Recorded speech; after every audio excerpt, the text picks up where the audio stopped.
no intro. No intro. We're live. We're doing it live. We are live right now. No intro because she's late. No intro, but the sounds work. So if you would like to drop any bits and try it out, we got it fixed. The only problem is I remember 5 minutes before we're going live that I get it fixed, and then I get Adam to help me, and then of course I ask Adam how he is, and I actually care about the answer. And Hello there. Hello there. Hi everyone. Welcome to Maude's Book Club. Oh, would you look at that? Coming in hot. Oh yeah, it's working. I haven't seen that in a hot minute. Couldn't tell you why it stopped working, by the way. Apparently some of the information is all contained in a folder. The folder spewed out that info and it stopped working. So we had to clean it all. Oh, Zelda. We're doing Fairy Tale. A big hello. Usually we've got 5 minutes to warm into this, but nah, we're going live. Thank you so much, Miss Necromancer. 28 months. How are you, Kate? I'm good. All right. This is going to be said. I hope you're sitting down. I've missed you. Yeah, it's been a bit. I've missed you. There's a notable absence when you're not here. I'm glad you're back. Well, I'm glad you guys seem to enjoy Fourth Wing. I skimmed it at work and I was glad I did not read it. Oh, but you would have been there with Avery ripping it apart and it would have been a thing of beauty. I am okay love hating that book.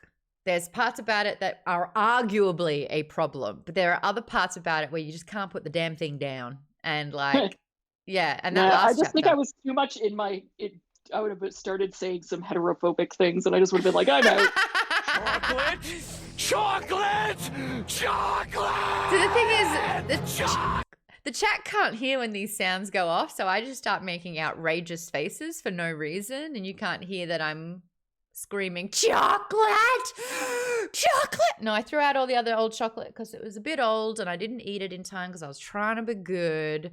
But great to have you back, Kate. And thank you for 28 months. Aaron, 36 months. We didn't have you in the last book either. How are you?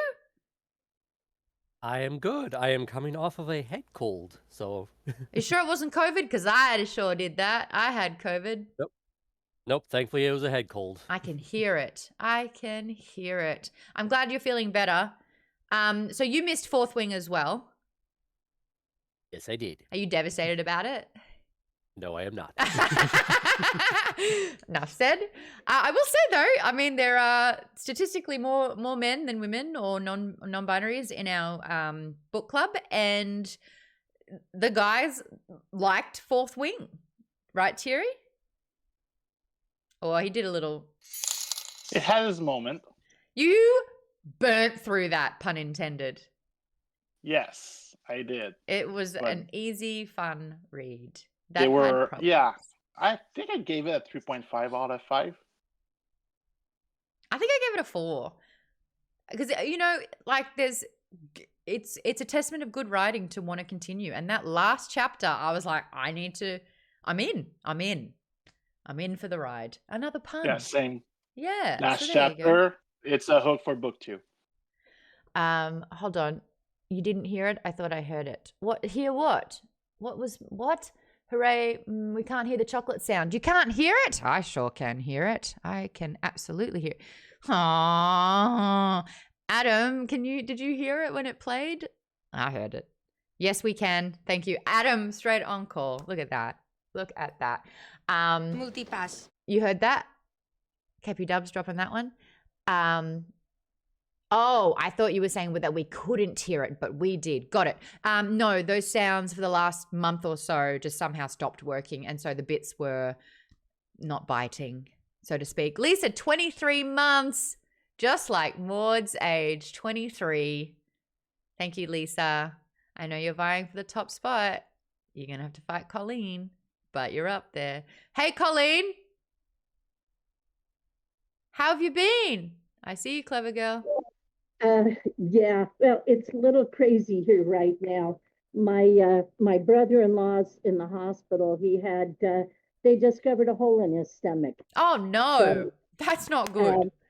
No, he had emergency surgery on Monday, and now I'm trying to send him a copy of his license so that my sister has power of attorney. Oh, wow.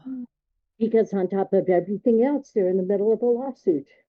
Oh, you're kidding. There No, are it's fun just keeps on rolling. I feel like it's like that sometimes. You don't just get one thing to deal with. When you get one, you get three. And it always comes in threes. Absolutely. Well, Colleen, we are absolutely here for you. Hearts and hugs, says Jimmy, which is so true. Any way we can be of assistance. I know it's been really, really tough the last couple of weeks. So I'm so glad that you've made time to join us this evening. It means a lot. But we'll have a big time. Oh, there you are. There is some good news. What's the good news? The chickens. I have a brand new great-granddaughter born yesterday. What's her name? Camilla. Oh, I love it. Little granddaughter. Oh, yes, we love that round of applause. That's fantastic. Wow, you are getting the full gamut, aren't you? Yeah, everything. Oh, Colleen, so lovely to have you. We missed you a lot, actually. And you celebrated a birthday since we last saw you, I think, on the show. So was your birthday good? I was at a funeral. That's right. Yeah. Foot is No, in mouth. Life is what it is. No, no sad trombone. No sad trombone. Nothing but celebrating. Funerals are Sorry, still wrong button. funerals are still a celebration of the life that was. Absolutely. Kate says, are you also a September baby, Colleen? I also had my birthday since I was here last. Now we need honk noises. No, not the other honk. Air horn. Okay. Happy birthday, Kate. How was your birthday? It was good. I went to my friend's super bougie cabin for the weekend. It was lovely. Oh, that sounds fantastic. And like not a place to be murdered at all, which is so on point and chic for you, I feel. It's like by the lake. It's got heated floors and it's all made of wood. It was very great. Oh, that sounds perfect. Any other birthdays? We actually put this thing on. If you are a member plus or in your merch tier, we have I think all members in the show chat, I believe, or members chat. Which one was it, Tass? We did this thing where you could actually put in your birthday. You didn't have to put in the year. We're not asking for those sorts of details. What? Really, Academic? You had a baby since we last spoke? Yeah, I have a newborn. Congratulations! Well, you look great. You I- look fantastic. Well done. Crushing it, you know. How long ago was that? And Robin says, is that why you weren't here last month? That is why I was not here last month. So But I am back at work for a little while, and that means I'm back to say hi. So you would have read Fourth Wing if it wasn't for your baby. Of course, I wouldn't have missed out on book club, of course. I love the flex. Little shade. Can I ask if you had a boy or a girl? A girl, another girl. That's two girls. We're sending you all the strength when they hit 16. Oh, so sweet. You think 16 is going to be the problem age? Well, it was. They're my kids. Oh, really? They're be much more trouble earlier. Speaking from experience, I know that if you ask my parents, they think that from 16 to 18, if they could have handed me back, they would have. I was quite the brat, apparently. But I know why. I got sent to a private all-girls school, and I took it out on my family. Anyway, that's another conversation for therapy. Congratulations, Academic. That's just fantastic. We love good news, and even bad news, because it makes us stronger and it gives us character. So I appreciate all the news around here. Who else did we miss last month? Darian! Where have you been? Lovely to have you back. How have things been? Gosh, this is like a book club reunion.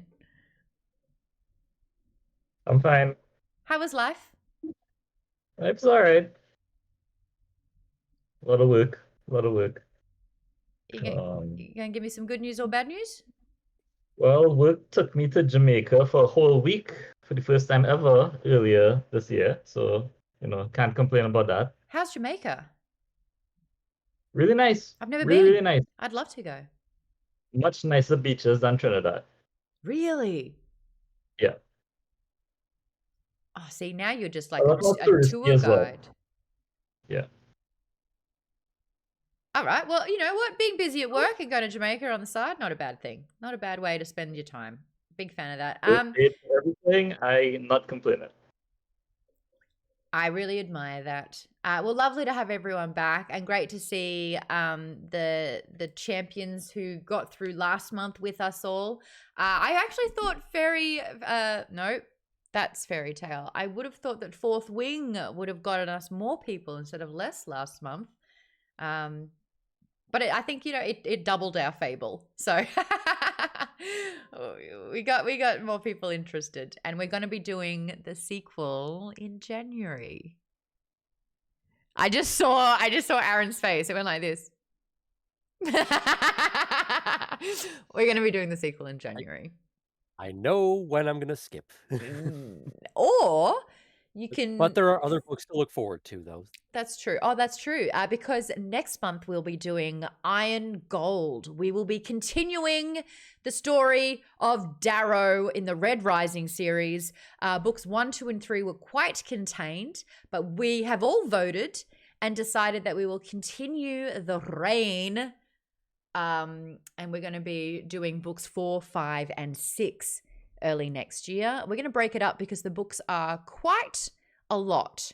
And so we're going to have November is Iron Gold, and then I believe March will be Dark Ages, and then May will be Lightbringer. And then we have to wait for Red God, and then the whole gamut will be complete, the whole series. Now, speaking of series, we're going to continue Dungeon Crawler Carl in December with books 3 and 4. It feels like half of you've already read them. Oh, you didn't read book 3, Kate? Book 3 is my favorite, I think. Or Golden Sun could be my favorite. Aaron, Dark Ages my birthday month too. So we're going to be celebrating in the Dark Ages together. Okay, I really do recommend trying to get Morning Star in there, because we're going to be doing books 4, 5, and 6 if you want to continue with that one. Is it that you just didn't like? The series, or that you just got swept up with life? No, I'm just like super not interested in like sci-fi fantasy right now. I'd rather read other things. So when it was time to read more, like the third book, I was like, it was just dreading having to start. I was like, I don't want to fucking read this book. I never want that. I never want someone to be like, well, I just passed. Because I've done a couple of books where I just haven't loved it, you know.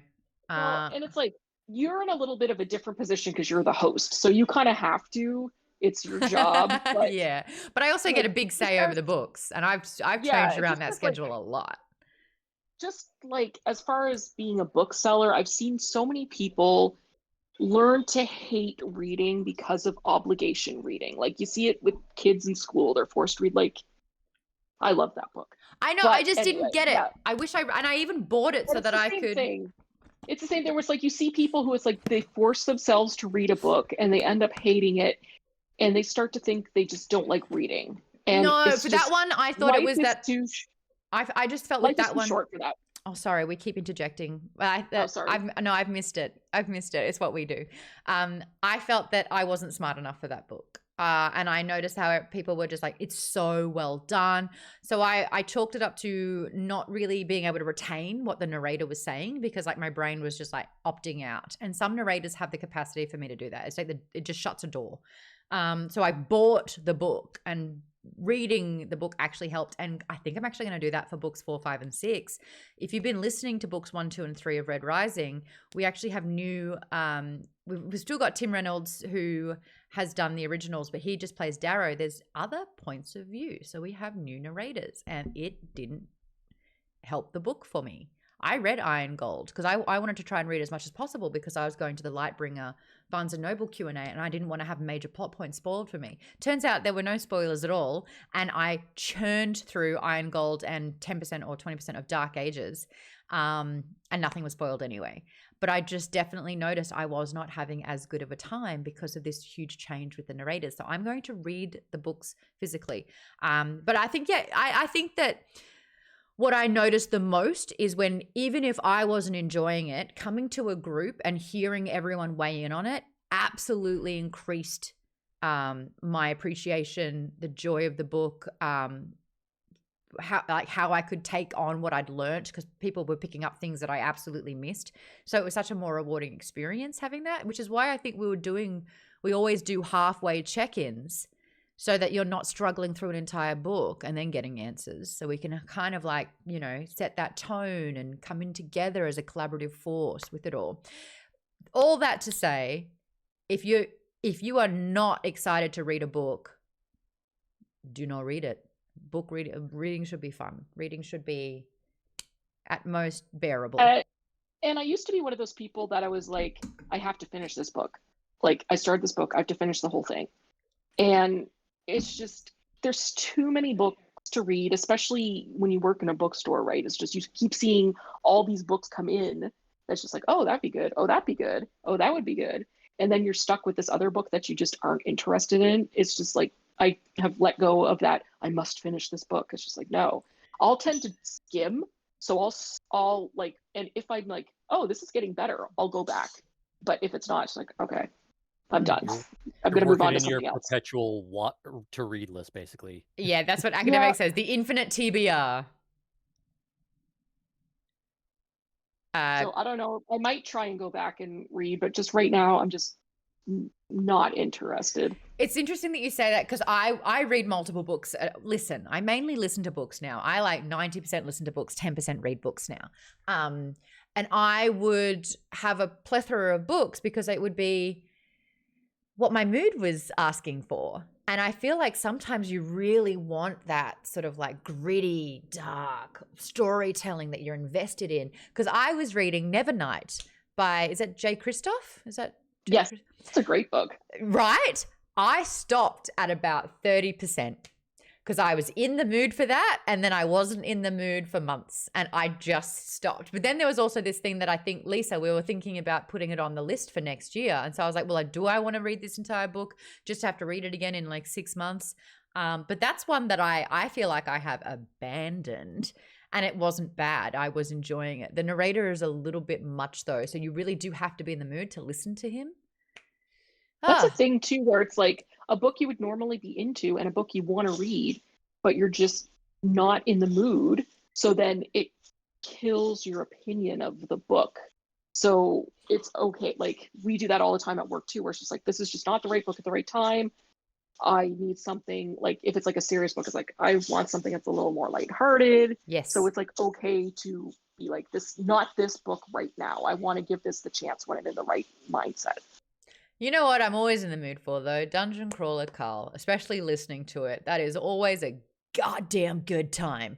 I'm actually just about to finish Bedlam Bride, The Eye of the Bedlam Bride, which I have been thoroughly enjoying. It is so...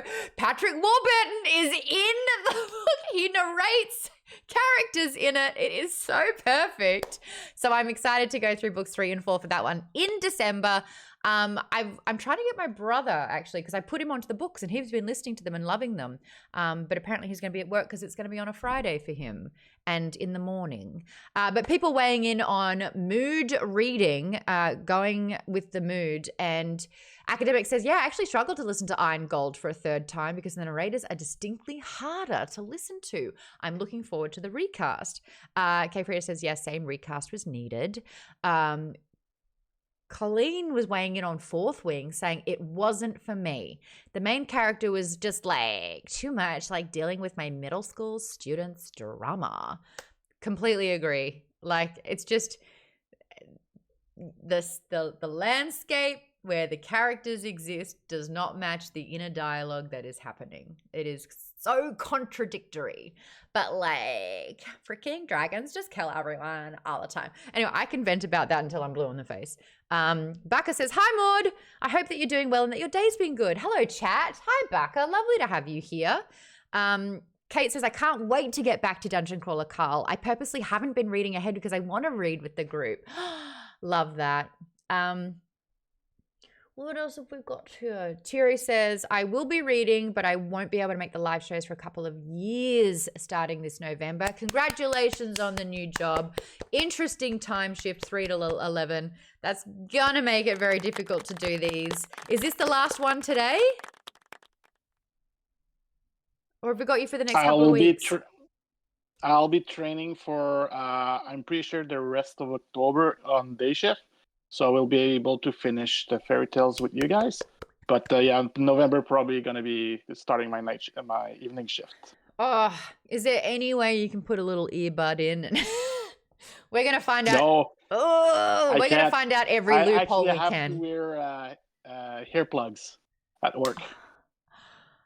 Oh, that's making it really, really tough. I am so sorry. Maybe I'll have to call your boss and be like, hi, you don't know me. My name's Maude from Maude's Book Club. Can we just open up a laptop just for 2 hours? Oh. Hopefully with all the baby boomers retiring, it won't be too long. I understand we're live, so I think I'm going to just write this in the show chat. Let me know if you need me to take care of that. Okay, cool. Thank God I didn't say that out loud. Anyway, you know, we're family here at Book Club is what I'm trying to get at. Also, I'm wearing merch. modsbookclub.com/store. We've got new merch. This is basically our slogan here, dogs, books, and wine. I haven't been drinking wine for a little bit. I got COVID and just didn't think that drinking was good. Oh, Aaron's got our Halloween one. Oh, so does Colleen. You've got the Let's Read More Books. You got those in t-shirts, do I see? Or is that a hoodie? And is that your coaster? Oh, I love it. That's actually got a really nice shine on it. I thought it would be more matte. I really like the look of that. Ah, maybe I need to get me some. It's kind of like a smooth surface, kind of like almost laminated. A laminate. Yeah, I dig it. I dig it. KP Dub's wearing the exclusive merch tier merch. Ooh.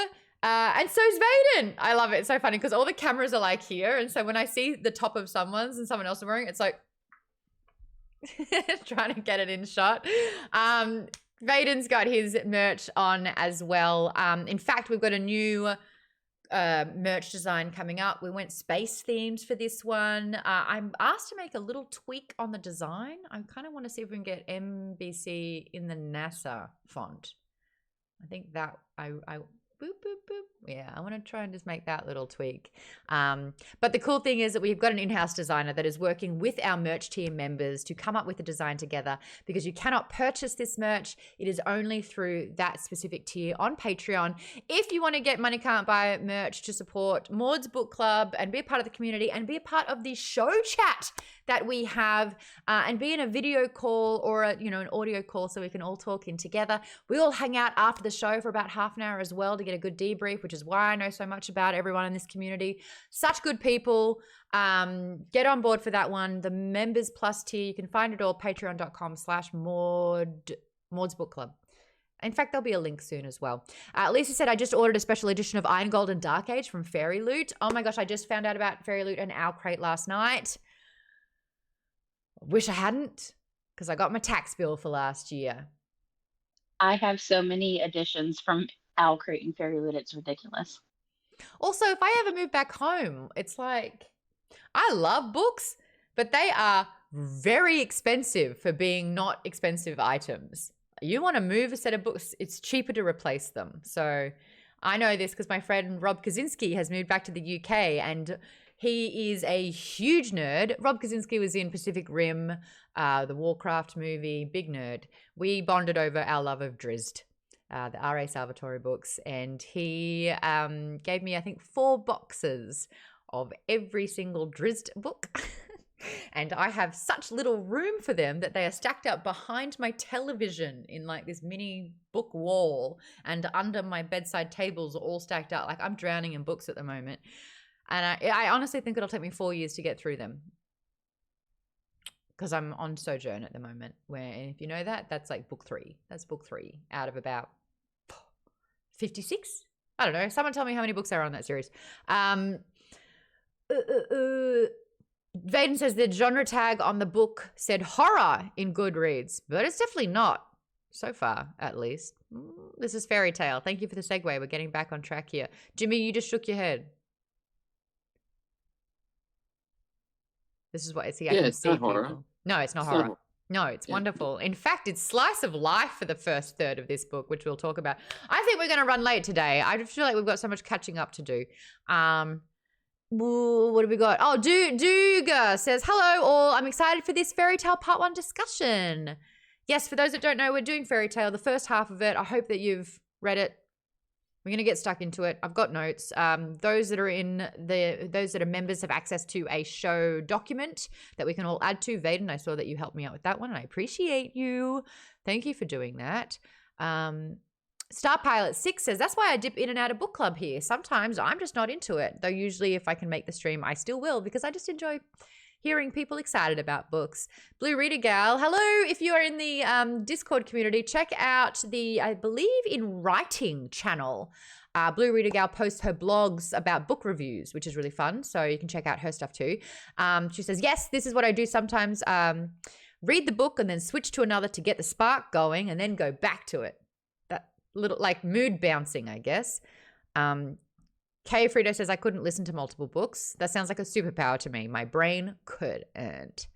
KPW says, I have talked about Dungeon Crawler Carl to everyone.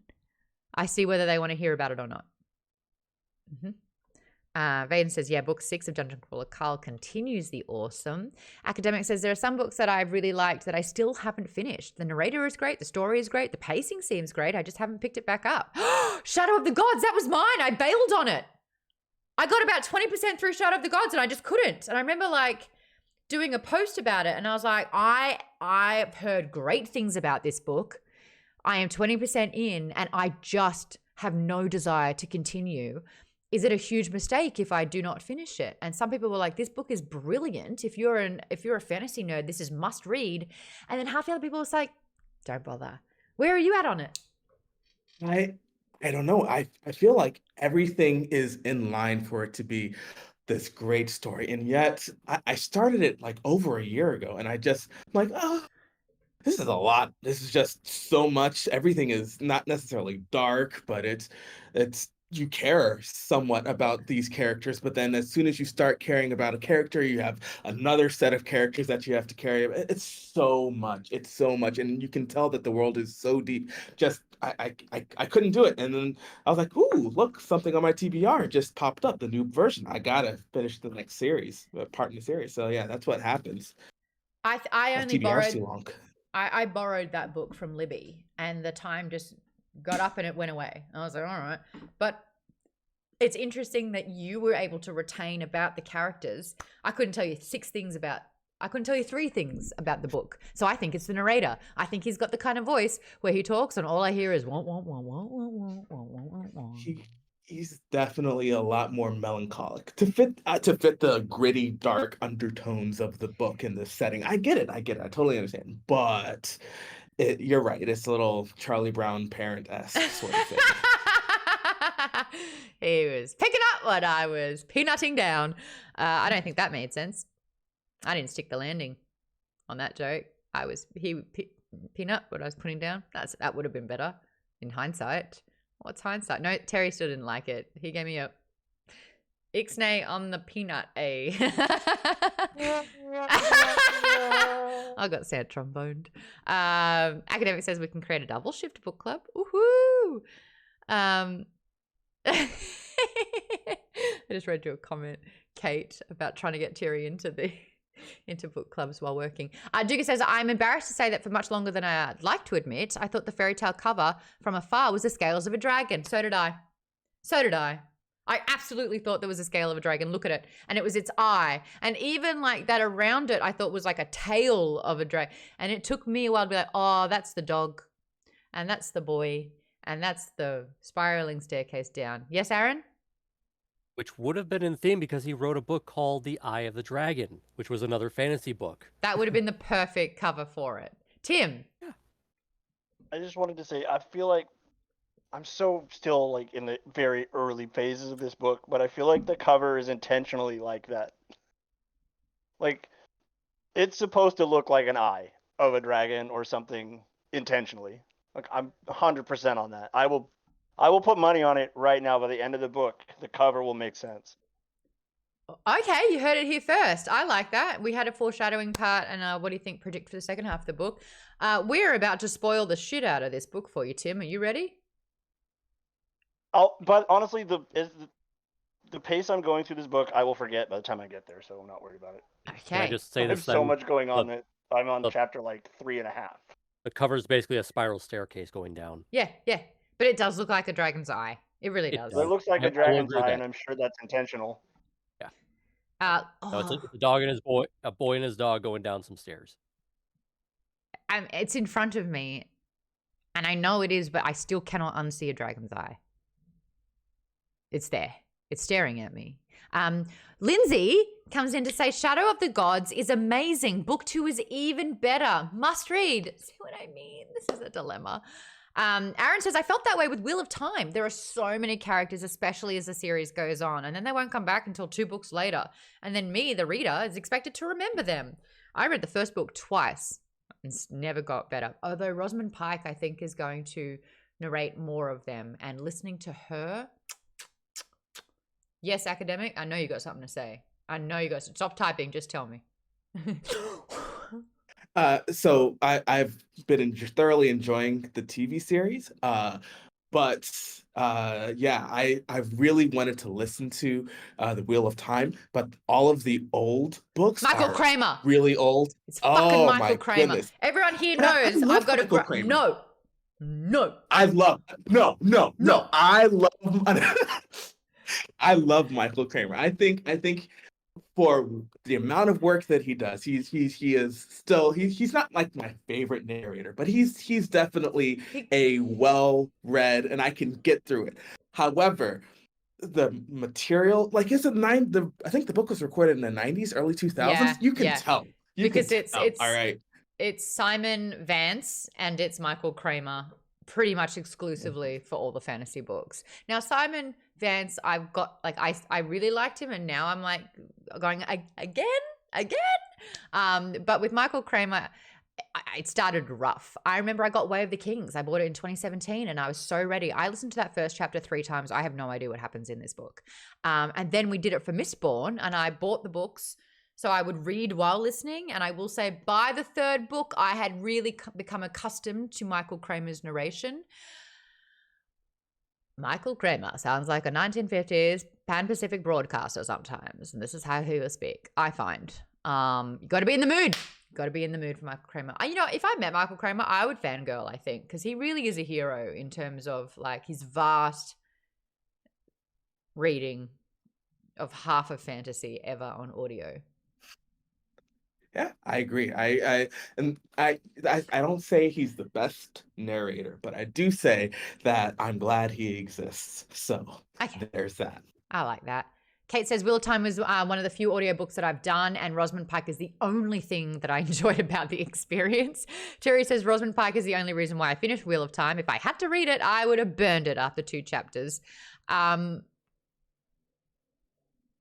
on. Nice attempt at a segue. I know, we're 45 minutes through this. Let's get stuck into Fairy Tale by Stephen King. Kate says, back on Fairy Tale. Oh, yes, academic? He's waving at me. Oh, I was just saying I gotta go because I haven't read any of Fairy Tale. So we gave you in 2 45 weeks. minutes. Oh, that's nice. Okay, we'll see you in 2 weeks. Good luck with the book. I like the narrator. He sounds a lot like Nicholas Padel from Name of the Wind. Okay. Podell? Oh, that is Nick Podell. There you go. Podell. Yeah. So that'll get you into it. Have fun. I'm ready for it. I'm ready. Congrats again. I love that. I love that. Gotta go. I don't know about the book. No spoilers here. Kate says, back on Fairy Tale, I just want to say that Stephen King doesn't get the credit that he deserves for how good of a writer he is, because he is super commercially successful and he writes one of the 2 most maligned genres, horror and romance, and people always just dismiss him. Stephen King writes romance? This whole time? No. Horror writers and romance writers. Oh, I thought you were trying to say he was so good at writing both horror and romance. And I was No. That horror and romance are the two sides of the same coin. Yes. In terms of like they are the punching bags of the literary genre. Got I it. mean, Got he it. could have written it under one of his pseudonyms because he's done that in the past. I mean, we're about to talk about it. Correct. Romance is horrifying. Thank you, Tim. KB Dubs, this. Okay, you two. I need to separate you two. Aaron says I can't. Oh no, that's Wheel of Time. No more Wheel of Time. We got to get stuck into this. KB Dub says I didn't read Fairy Tale and I don't feel like I'm missing anything from this discussion. Well, we haven't even started yet. Fairy Tale is a dark fantasy novel by American author Stephen King, published on September the 6th of 2022. The novel follows Charlie Reed, a 17-year-old who inherits keys to, well, that's not really keys. Fairy Tale is a portal fantasy about 17-year-old Charlie Reed's journey through the land of Empis. I thought it was Empress. Is that a typo? Maude, you're not crushing it right now. You're not. Is it Empis or Empress? Can't be Empis. Yeah, it's Empis. Good fucking Lord. Empis. Empis. Oh my God. KP Doves. You are provoking me. You're going full Casey Jones from Ninja Turtles there with your hockey stick. We'll just have to get you the mask, a Jason mask, and you'll be good to go. Sorry, Empis, a fairy tale inspired alternate reality that is under control of dark forces, totaling 600 pages, as we like to call it here at Maud's Book Club, a chonky boy. It is an epic coming-of-age tale that encompasses themes of the struggle. Turn to page 394. Okay, well, did you guys hear that? Turn to page 394. Thank you, Snape. It is an epic coming-of-age tale that encompasses themes of the struggle between good and evil, fate versus free will, and the consequences of moral decisions. Fairy Tale is a story within a story and is King's testament to the way that reading and writing shape our humanity. The first question that I had for everyone, who looked up the synopsis before going in and who went in completely blind? I had no idea what I was getting into. I purposely... Yeah, I went in blind. I looked it up all the time. I like to know the book. Blind. Blind. So majority went in blind. Jimmy had to look at the synopsis because likes to know what to prepare for diving in. Wait, looking up a synopsis is a thing? KV Dubs, usually it's on the back of the book. It just tells you what it is. It's like, this is the book. I vaguely remember like some of the synopsis when I read it on Amazon. I just knew like it was going to go to another world, but that's about as far as I went. Vaden, you always look up the synopsis. I usually do too. And like with Fairy Tale, I kind of was just like, as long as it's not horror, I'm open. I'm just open to whatever. It's Stephen King. I am just open to it. But I will say that even in like the first third where nearly nothing happens, I was like, but it's about to. Something with Stephen King, just you wait. Yes, Aaron. It kind of felt like the beginning part of this beginning portion kind of feels like The Shining a little bit, where it's like mostly slice of life or just getting to know the characters, their like, you know, their day-to-day life kind of thing, a little bit of their history before the actual thing, like, you know, before they're just diving full into the deep end. Before no beer and no TV makes Homer something. Yes. Yes. One of my favorite Simpsons episodes ever. And I'd never read the book. Yes, Darian. Just want to say, this is my first Stephen King book ever. So. Same for Tim. This is Tim's first Stephen King. Jimmy, is this your first Stephen King? No? Colleen, this is your first Stephen King? Darian, how are you finding it so far? Avery, it's yours as well? My first was The Stand. That was my first Stephen King book. Okay. That's a chunky boy. That's a chunky boy. Yeah. Yeah, I enjoy it so far. I really don't know his writing style, so this is all new for me. But it's fun. The pacing is kind of weird, but we'll get into that. Okay. Lindsay says, it's my first Stephen King as well. Duga says, wow, so many firsts. Avery, I would really love to get your input on the first part of this book. Get a vibe check from you. How different from The Fourth Wing to this book? What are you feeling about Stephen King's writing? I'm really liking it. Like there are points, I know we talked about this in the chat a little bit, how there's points where it's like he spoils his own book. Like he'll like tell you that something is going to happen. You're just like, okay. Yeah, but that's for later. Yeah. Yeah, but because it's kind of written like a journal, it like doesn't bother me too much because it feels intentional. But yeah, I'm enjoying it a lot. And I love the whole like person enters new world and just kind of like wanders and learns things thing, because it's been, that was like the most popular style of fantasy books like a long time ago, and then it kind of stopped. Now they already exist in the fantasy world.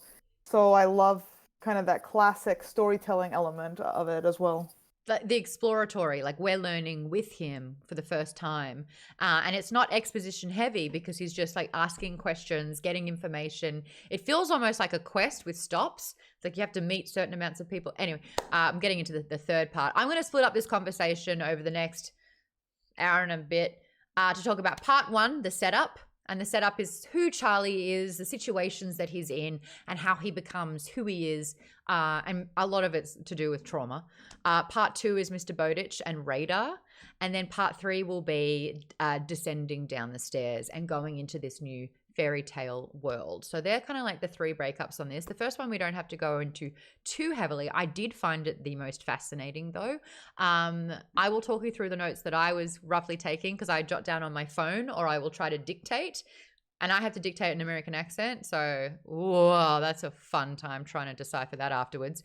The first big standout thing for me was this is fundamentally a look at grief and alcohol as a coping mechanism. Stephen King writes about alcoholic addiction, or using alcohol as a coping mechanism, as a way to suppress and numb grief in such a hands-on way that I was wondering if this is a personal experience for him. Okay. He was a hardcore drug addict and alcoholic. He was? Yes. Right. He was in a car accident and got addicted to pills, and there's books that he's joked that he can't remember writing because he was so high. That would be it. He doesn't remember writing it? I thought it was I think he Cujo. doesn't remember Cujo. Yeah, he doesn't remember writing a couple of his books because he was so high. I mean, whoa. Have you read it? Fuck no. Okay. I'm not going to go obviously into it, but there is one scene, I'm not going to go too far into details, but there's one scene he wrote in it that involved when they were kids. You could tell he was like, there's no way in hell he wasn't high when he wrote that, because it's awful. Oh my God. It's something that'll never be filmed ever because of the... Oh, I've heard about that. Yeah. I know what you're talking about. Yeah. But he also like involved his own accident in the Dark Tower series. Dark Tower, really? Are we ever probably going to go into it? Because there's like one bit in there, like this one actual thing he writes in the books that is like, it's so weird. Right. Well, He basically writes himself into his own story. He writes himself into the Dark Tower. He puts himself as a character. Got it. That's so interesting. And I think it's a really therapeutic way to kind of process by being able to write. Because like this for me, it was almost like he's talking to his inner child. Like Charlie Reed is his inner child, seeing him, the father, disappoint himself almost.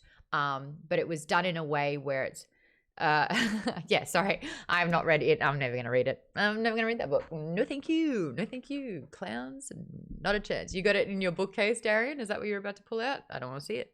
I don't even want to see the book. That's how much I don't want to see clowns. Okay. Don't ever post clowns. I will ban you. I will mute you and I will ban you if you post it clowns in the chat. I'm just telling you right now. That will be a boundary cross. That will be a boundary cross for me personally. Fuck that shit. Okay, moving on. I thought it was like really fascinating to kind of have that innocent kid. He's 10 years old. His mother has died by being hit by a truck on a bridge. And the way that Charlie kind of locks onto the bridge, you know, this bridge. And so the bridge is kind of like to blame for what happened. If they only just paved the sidewalk, it wouldn't have happened. She was getting chicken. If only we tried A, B, C, it wouldn't have happened. You know, I can't even think about chicken anymore because if we didn't want chicken, my mum wouldn't be dead. And then seeing how his dad, who never gets a name, did you notice? It's just Charlie's dad. He doesn't get, and whether that's to do with first person or because he's blurring the line of being Charlie's dad and it being a portion of himself. I don't know. I don't want to read too much into it. Thierry, don't even joke about that.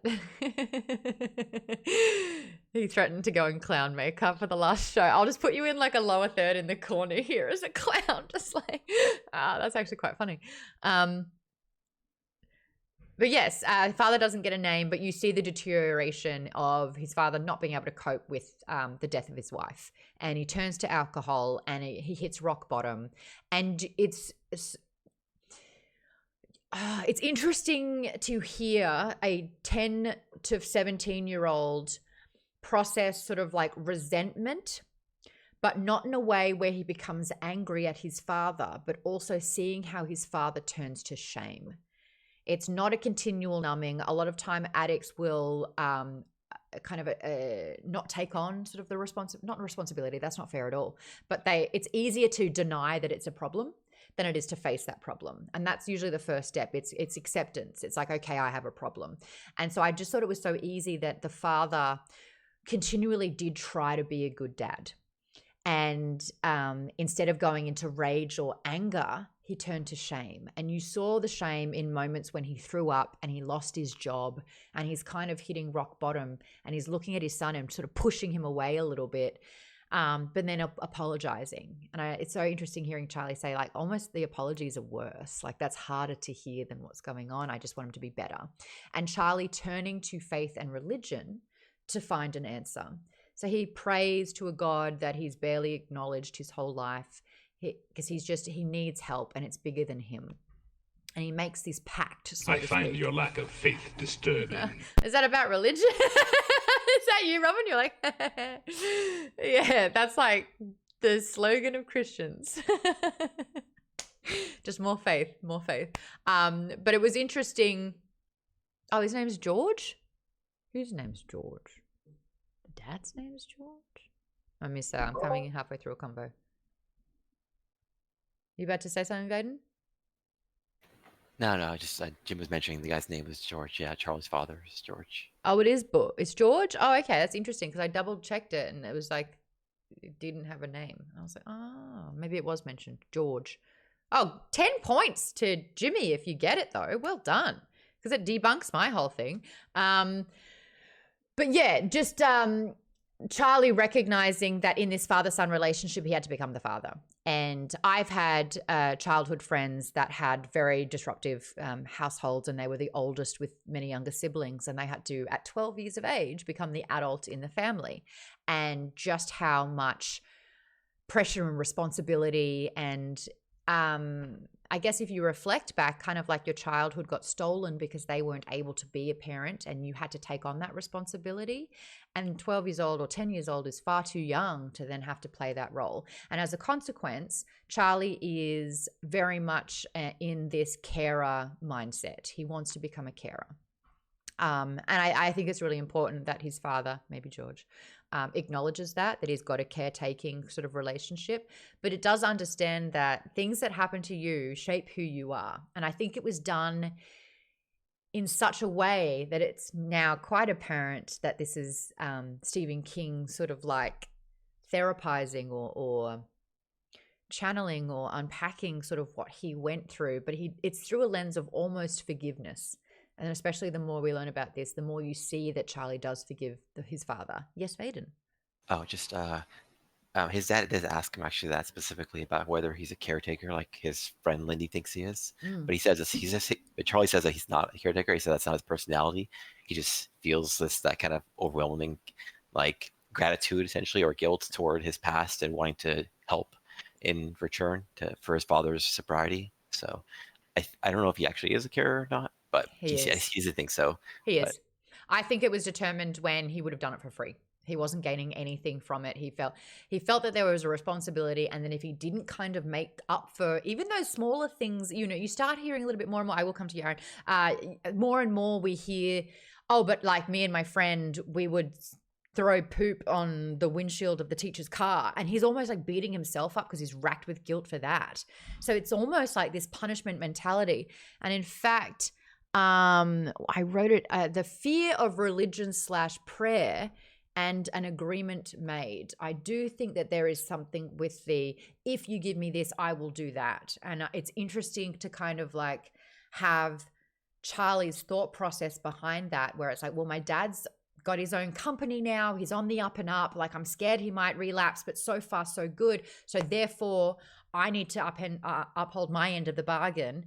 And because I've done these other little things that a lot of 15-year-old kids have done, he's like, it's almost like a self-punishment. And there's a reason why like self-flagellation is a part of religion, where it's like, I must be punished for my sins. I must, yeah, it's that kind of thing. But I think it's like, again, that's not something that a 10-year-old should be weighing on them for years to come with their actions. But I think what he learned from that is if you do take care of someone, it only gets better. And so he's willing to put in that work because he's seen the good that's come from it. I think I've shared this before. It's quite a personal thing for me. I didn't realize that I was a carer. I thought that everyone was looking after their grandparents. My grandmother lived with in the family home from when I was 9 to 14. And I would make her dinner. I would make her breakfast. I would get her ready each morning. And because my mum and dad worked full time, I was essentially her primary carer because I had more time before school to be able to take care of her needs. And I would come home earlier as well. And it wasn't until I was like an adult and a company said, we really want a spokesperson for our young carers foundation. And I was like, what's a carer? And they're like, oh, when you have to look after someone. And I was like, I'm a carer. And they're like, well, great. We'd love you on board. I was like, I didn't know. There's help. And it's just this thing as a kid, you're like told that this is what needs to happen. You don't question it. You just go, okay, I accept that this is family and we need to do this. So that was kind of really humbling for me. So I understand and was able to relate to Charlie in that carer's mode. But mine was done because my grandmother had a stroke and my parents were full-time workers, not because my dad was an alcoholic and I felt abandonment and I had trauma from the grief of my mother passing, being an only child. Like, Charlie went through the freaking ringer. And it's interesting that when he's put in a compromising position, he could steal from Mr. Bowditch. He could he could have wagged school. No, he's on the football team. He's on the baseball team. He only stops that so he can help an elderly man. We know more and more that he actually is very generous, very compassionate. And I kind of loved being in his head the more I got to know him. I was like, this is a good kid. Like, I really like this character. So I guess my question that I have for everyone was, since this is a first person and it's a 17-year-old white kid, but we learn through his struggles from his point of view, were you able to relate to Charlie? Did you like him as a character? Were you comfortable living in his head? Tim? Yeah. Oh, sorry. I'll go Jimmy. Sorry, I just saw a hand. Okay. But yeah, as I said in the chat, I did relate to Charlie as well because I was a home health aide for 8.5 years. Mm-hmm. And the only reason, and the amusing thing is I also got into home health aide after my mother's passing in 2014 as well. Mm-hmm. So I guess, because, it's the same thing. You were able to help when you could. You understand what that was like and how necessary it is. You had first-hand experience. It was a lot of confliction, because survivor's guilt and my mother's passing and all that other stuff. But yeah, it helped out. So I did. I like that. It's not for the faint-hearted for some people. If you don't have that kind of experience or you haven't sort of been around that, it can be a lot. So yeah, it's a skill set. Tim, did you have thoughts? I have an unpopular opinion, I'm sure. Is it insensitive? Charlie... No. Okay. No. Okay. Just my opinion, Charlie kind of sucks. In my opinion. Like, the way he's written is like he's Beaver Cleaver, but with childhood trauma. Like, he's this all-American white male teenager. He plays football, he plays baseball, he helps out the elderly, he gets good grades. And I'm like, are you jealous? Are you jealous? I don't know. know. Is that what it is? No, it's just that's how it hit me. He just hit me like this Beaver Cleaver perfect child. He just has childhood trauma. Where is and if that it weren't for resentment that, he would coming be from? a golden child. Who is it I that don't know. was It just that? Do you have an older sibling that got more? no. I'm the oldest of 4. Okay. There's a little something. I don't know. He just hit me as that, and I was like, Just shut up and be more normal. Is it like that? I wasn't vibing with Charlie. Okay. I actually did. That's it. I detest the word normal. I think that normal doesn't. Normal applies to absolutely everyone and no one. Is it kind of like, you saw a goody two shoes and you just like don't think that that's a realistic thing for A little bit. Well, bit. that you're right, and I kind of talked about that. Pure, and I'm just like, would There you were be two pure? paths and you know what? There is another path where he was absolutely turned to drugs. He hated school. He didn't like any form of authority because he felt like, the world was against him and it was so unfair. So you're exactly right. Some people process grief in extreme ways. And I think that you're right. Like he is on, I think that, the more we go into this, we look at sort of fate, and there's a reason why it's Charlie that's on this path, is what I will say. Aaron, your hand's been up so much. Sorry, you got the stage. So I would counter to your argument about Charlie being like too good. I think if you ever like looked into like how fairy tales themselves just in general are set up, is he basically made a deal with somebody, whether it was God or just some other entity that was just happened to be listening. He made a deal saying, I will give something back if this happens, if my dad is able to get better. And it was responded to. It basically was random list of fate of some former coworker just happened to be a former alcoholic himself and decides, I'm going to do a good deed and help him and help help Charlie's dad. And it worked out for him. And now he's got his own business. He's slowly but inevitably thriving. So Charlie feels like I now am obligated. It's like I made a deal. I need to fulfill my end of the bargain. That's kind of like how fairy tales work, and just going into that whole type of thing.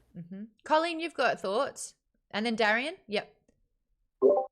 Yes, I think this overachieving, being the best at everything he can be, that's one way. If you, for children who have dysfunctional families, that's one way. Some of them try and cope that, if I'm better, then maybe my parents will be better. If I'm perfect, maybe they'll they love won't me. treat Yeah. me like this. Or yes, exactly.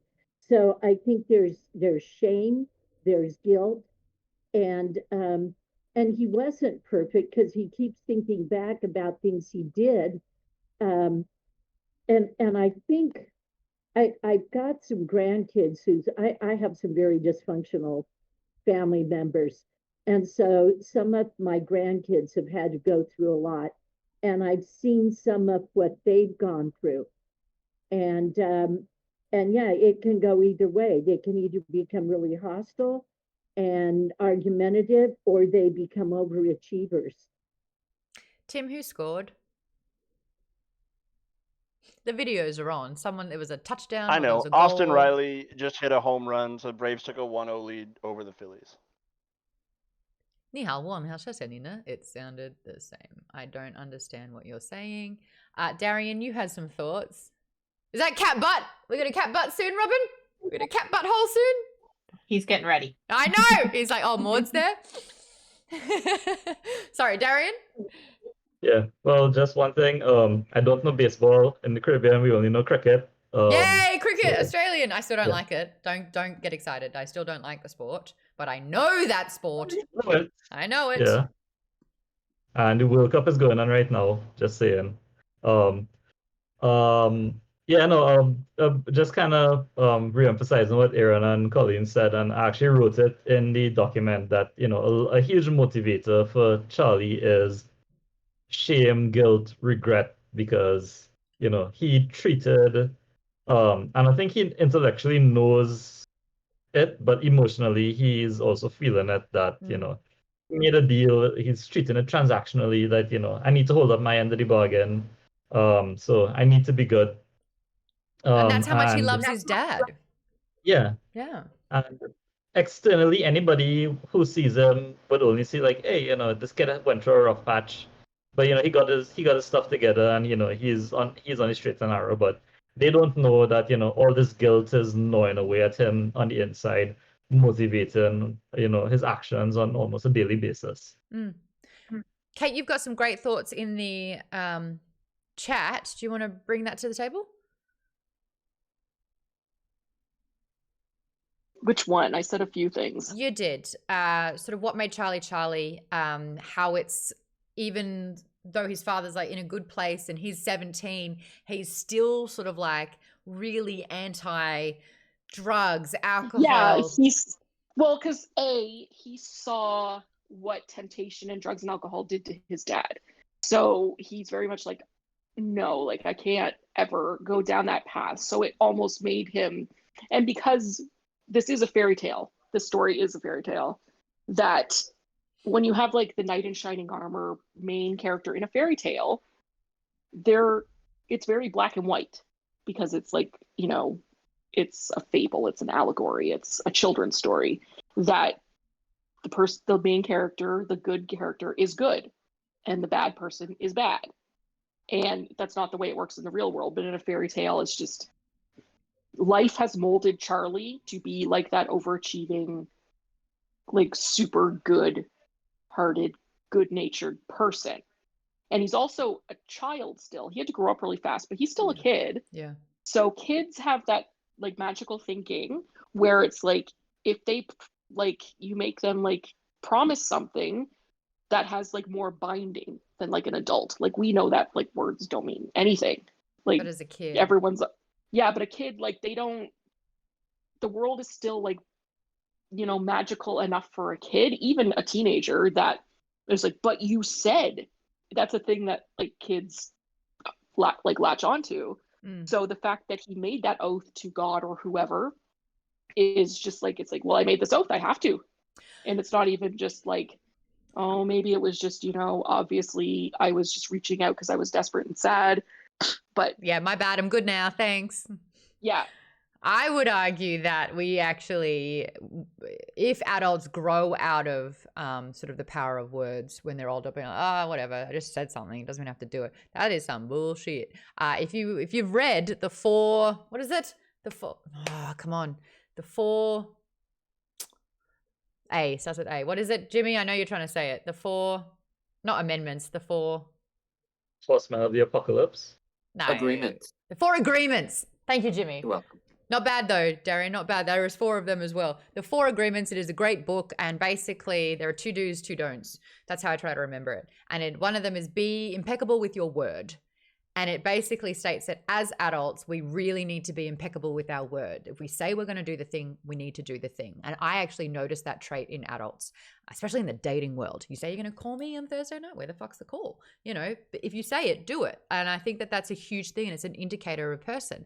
So the fact that Charlie has sort of like learnt, he's living proof of being impeccable with your word. So he made this deal when he was 10, and quite quickly he saw his dad get on path. Like his guardian angel, aka a sponsor, was sent to him in a way. This man who goes, I recognize that there's trouble here. You're rock bottom. I went through the same thing. And he didn't have to do that. And that is like a really fantastic act of kindness there. I volunteer to be your sponsor. Let's get your life back. And then Charlie sees his dad get back on his feet, and he's like, oh, I asked for it and it happened. Okay, and then it can unhappen. So it's happened because I've asked for it, because I said I would do this. A big component of manifestation is, this is what I want. Universe, please give me these things. I really want a great job that gives me this kind of bonus, that gives me time off, da-da-da-da. But the way manifestation works is you don't just ask something for free. You have to then say, this is what I'm willing to do to get that to happen. And you make an agreement. And that's like the foundation of manifesting, which I've been trying to get back into. But it's, it's spirituality and manifesting is the same as prayer, which is the same as placebo effect, which is the same as, it's the same sort of thing in different, it's just how you see it. And it's like how the community is for all of those. Oh, that's interesting, Aaron. There are no gifts with the fairy world. There are only contracts.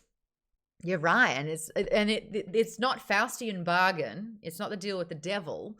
It's a component of spirituality here, where it's like there's something great and good out there. Well, it's that, but it's also like it's a business contract. Like, I give you this, you give me this in return. Otherwise, it's a typical transactional thing. Like, I've been playing Baldur's Gate like so much, and it's like they got devils and they got fairy people. It's like they got so many entities that are like, you make a bargain for this thing, you have to give something in return.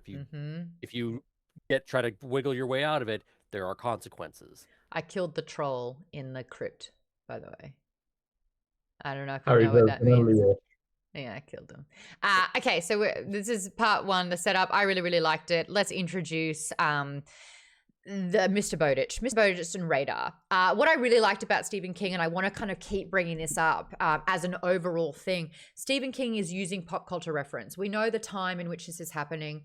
It is sort of like our age-ish, sort of like, you know, it's not uncommon to have mobile phones, but he makes pop culture references to help paint the picture so much faster. He understands that the reader knows the Neverending Story, which is a reference that he made. He understands that the reader knows who Rumpelstiltskin is, so he makes that as a reference as well. So he uses our knowledge of culture, pop culture, to help paint the picture a lot faster. Hey, Tycho, thank you so much for the follow. Also, Darren, thanks for popping on by. What do you think of the book so far? And thanks for the resub for 20 months. I'm digging the book so far, and I like Radar much more than any character in Fourth Wing. Hands down. That's unfair. He's a dog. Radar's a dog. That's not fair. That's not fair. But it's true. Avery, me too. That's the one too. Actually, that's a question that I have coming up, which is when we're talking about Mr. Bowditch and Radar. Obviously, this has the potential to be quite tropey. It's the grumpy old grandpa who's so isolated and he's so alone that the first time that he actually has company, he doesn't know how to act and he wants to push them away and he can't help but just be so grumpy and grouchy. And he even talks about Radar. I think he uses the Sandlot as a reference, doesn't he? Or was that my brain going there? He either said it specifically or I just went there. But it's that big dog that everyone's so afraid of, and the kids are like, you know, basically spewing this myth about this dog. You know, his friend was like, I went there and the dog nearly killed me. He nearly ripped my head off. We find out Radar, girl, so sweet, you know, and you understand the Radar is the reason why Mr. Bowditch is still alive. You see the relationship that those two have, and the more you realize that Radar is a great dog and how Radar interacts with Mr. Bowditch, you actually start having a soft spot for him. The more and more Radar becomes like a centric character and the driving purpose behind Charlie's actions, you're like, that makes absolute sense. I would rather Charlie save the dog than save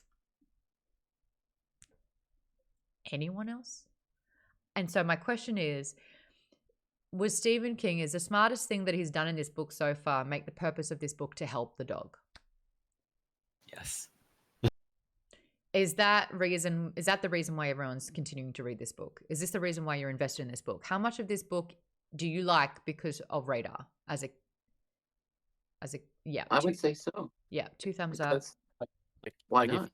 If this was his whole goal was like, I'm gonna try and help Mr. Bowditch, you know, survive and like become younger and go through that whole journey, it wouldn't have much impact because it's Radar. It's like Radar. Like everybody loves animals far more than they like people. And so it's also a fairy tale thing. Like, remember what I said about Charlie being very like the white knight, pure kind of character? It's the same thing with Radar. A dog does not have evil, human, fallible things. Like, yeah. It's hard to hate a dog unless they're just like a shithead dog. But like Radar can't have those human foibles that would make her like annoying because she's not human, she's a dog. So it's very, in the fairy tale, once again, it's black and white.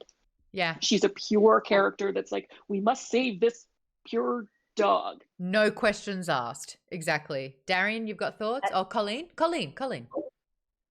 I think it's that's the main thing, is saving Radar. But as he goes on and meets people like Dora and Woody and Leah and Claudia, you begin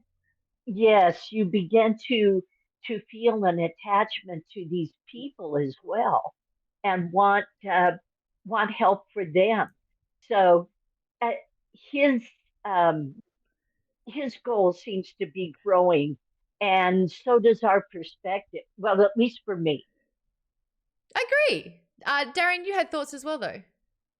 Yeah. No, I'm just gonna give you my reaction when I was driving and realizing motivation was to save Radar. You know what? I get it. I completely understand. I'm down with this. Save Radar. That's the motivation. That's the book. Let's go. Yep, Yeah. sign in. But Colin had a good point about just organically the quest is growing. Yes, exactly. And then, Colleen, you make a great point. It started with the dog. It started with wanting to be there for the dog. It's Mr. Bowditch's dying wish. But then something that really resonated from Mr. Bowditch is this whole, yes, I'm telling you about all of this, and it's going to be a burden.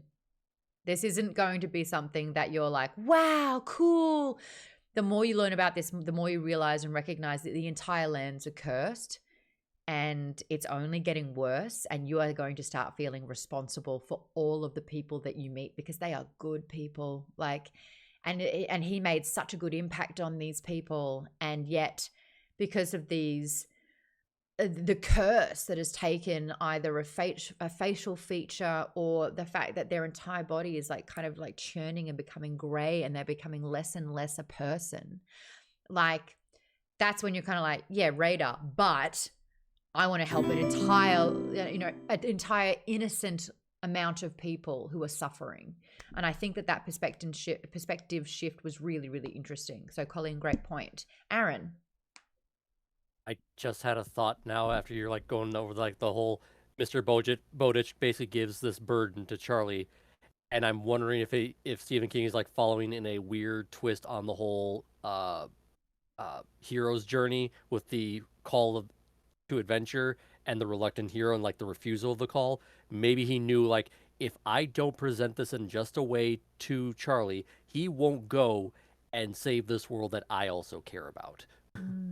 I could also argue Bowditch is basically the wizard. Yes, basically the wizard.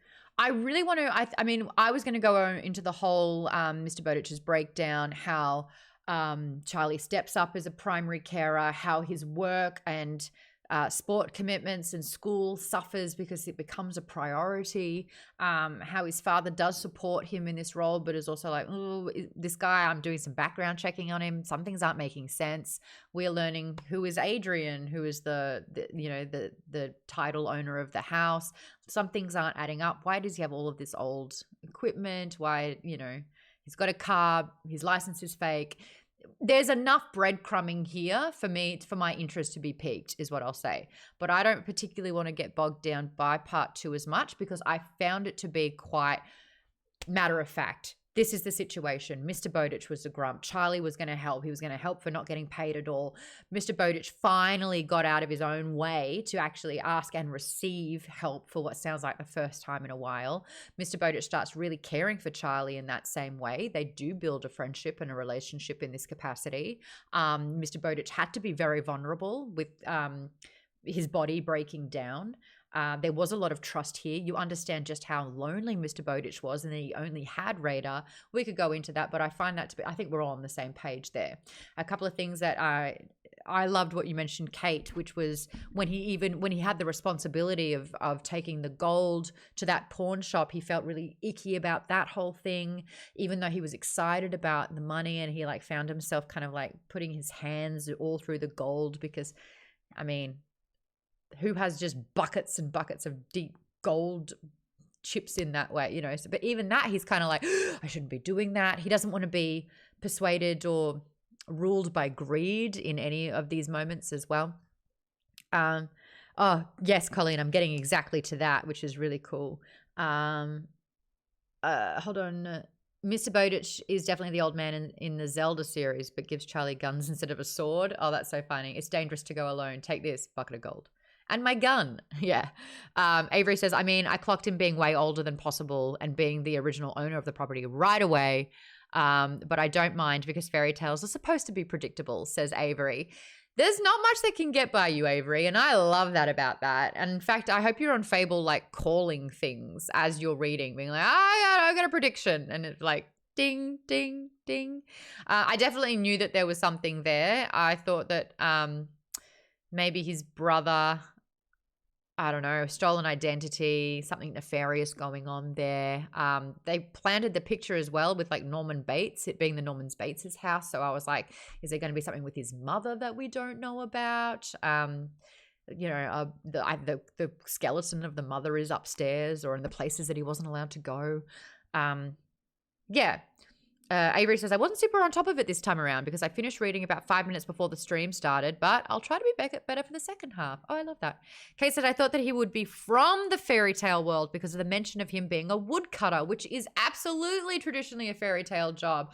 Oh, Aaron's like, yes, Kate, you're right. As soon as you said that. Darian, yes. Oh, also, Avery and Kate and Darren, you don't have your videos on, so if you want to get my attention, just unmute and I will give you the stage. I don't want it to feel like you're getting less time because I can't see visual cues. But sorry, Darian. Just a general question. Who else thought earlier on when they first introduced the gold that Bowditch was a leprechaun? Oh, you thought he was a leprechaun? I mean, where's all that gold coming from? He's harvesting rainbows. That's actually quite interesting. I like that. To be fair, though, because of the enormous references of Jack and the Beanstalk, and like basically Jack does come back with gold and all that stuff. I thought it was. I never thought leprechaun, but saying that, it's like there is clues to that being a possibility. Yes, I'm not going to deny that. We had Rumpelstiltskin. Star Pilot 6 says they did mention that he used to have red hair. So there you go. The Tin Woodman or the Woodsman from the Red Riding Hood. Yes, exactly. Now, Colleen said something really great. So will Charlie be a brave person or a coward? And this is a quote that Mr. Bowditch would keep saying. And I got a really cool unpacking of this in the document. Vaden put in some really cool quotes here. But one of them is, a brave man helps, a coward just gives presents. Mr. Bowditch says this phrase several times. Its meaning remains opaque until Charlie visits Empis and learns that Mr. Bowditch formed relationship with the Empyreans before abandoning them after Flight Killer rose to power. So even though he brought them many useful gifts from his reality, Mr. Bowditch feels remorse about choosing his own safety and comfort over permanently being there to help his friends. And we see all the ways that Mr. Bowditch has had a super positive impact on the people in Empis. And it was quite an interesting quote because I remember the first time I heard that, I was like, hold on, how do we unpack this? A brave man helps, a coward just gives presents. What if the presents are helping? What is the difference between why does it have to be a helping or a present?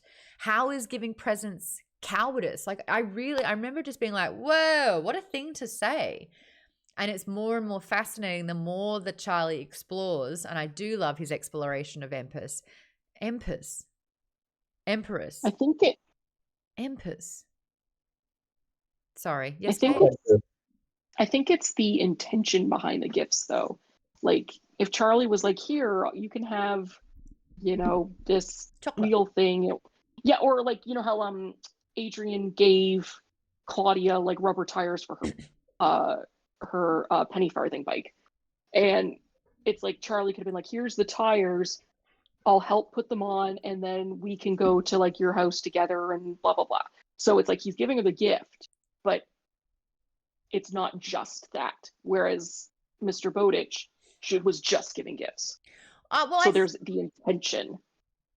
I find that, speaking of Claudia, he gave her the battery that would emit sort of like a very shrieking sound to fend off the wolves. Yeah, and that helped her because she couldn't hear it anyway. She could only feel it in her teeth. Yeah. But it was that thing again where it's like Charlie goes, "What happens when the battery runs out?" And she's like, "Well, then you'll help me with that." And it's I love Claudia. So it's like it's super. Claudia's my favorite character. Yeah. But it's super helped. Like all the gifts were very, very helpful, but it wasn't. It not going to last. Like the same thing with battery. It's like once it runs out, there's no solution.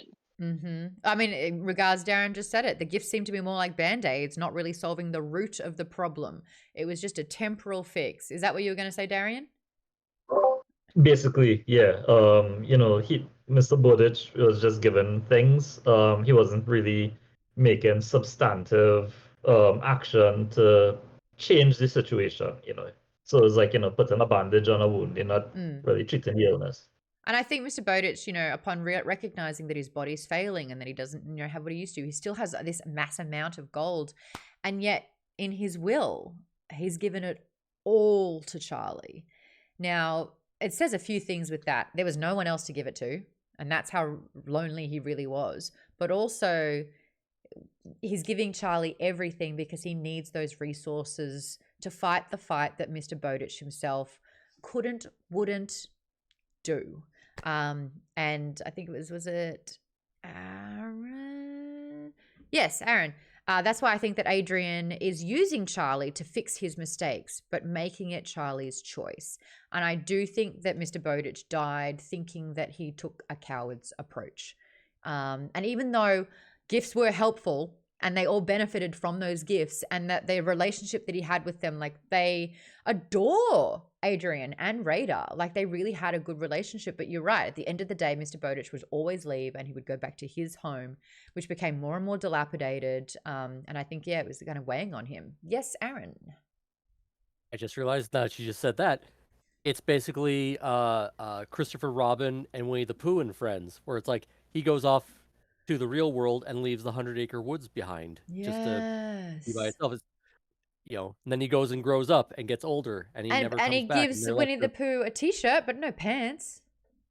Right. Like, what a coward. Give the bear some pants. And then just forgets about them, never goes back. Yeah, it's also super wild as an adult when you realize that, they all stood for, was it Eeyore had depression, Piglet had the stutter. Yeah. Tigger had ADHD. Yeah. Yeah. And you're just Rabbit was basically like that anal retentive OCD kind of thing. Yeah. Yeah. And Poor Pooh is just basically that airhead. Disassociation? No, I could argue he had disassociation. That's like, oh, it's okay. It doesn't matter. None of this matters. Just give me some honey. Maybe emotional eating as well. Addiction. For Winnie the Pooh. Star Pilot 6. A hero gives pants. A coward just gives a shirt. Cash32 says, any wonder why Tigger was my favorite character as a kid. Oh, that's so funny. I just wanted to give Eeyore a hug every time he was on there. I was like, won't anyone help him? He just wants to be heard. And then it was like, oh, I don't think he wants help. I think he's actually found comfort in that state of mind. And then that, as a kid, was like... Eeyore was the OG emo. Yes. He was one with the darkness. Emo before the Killers were a band.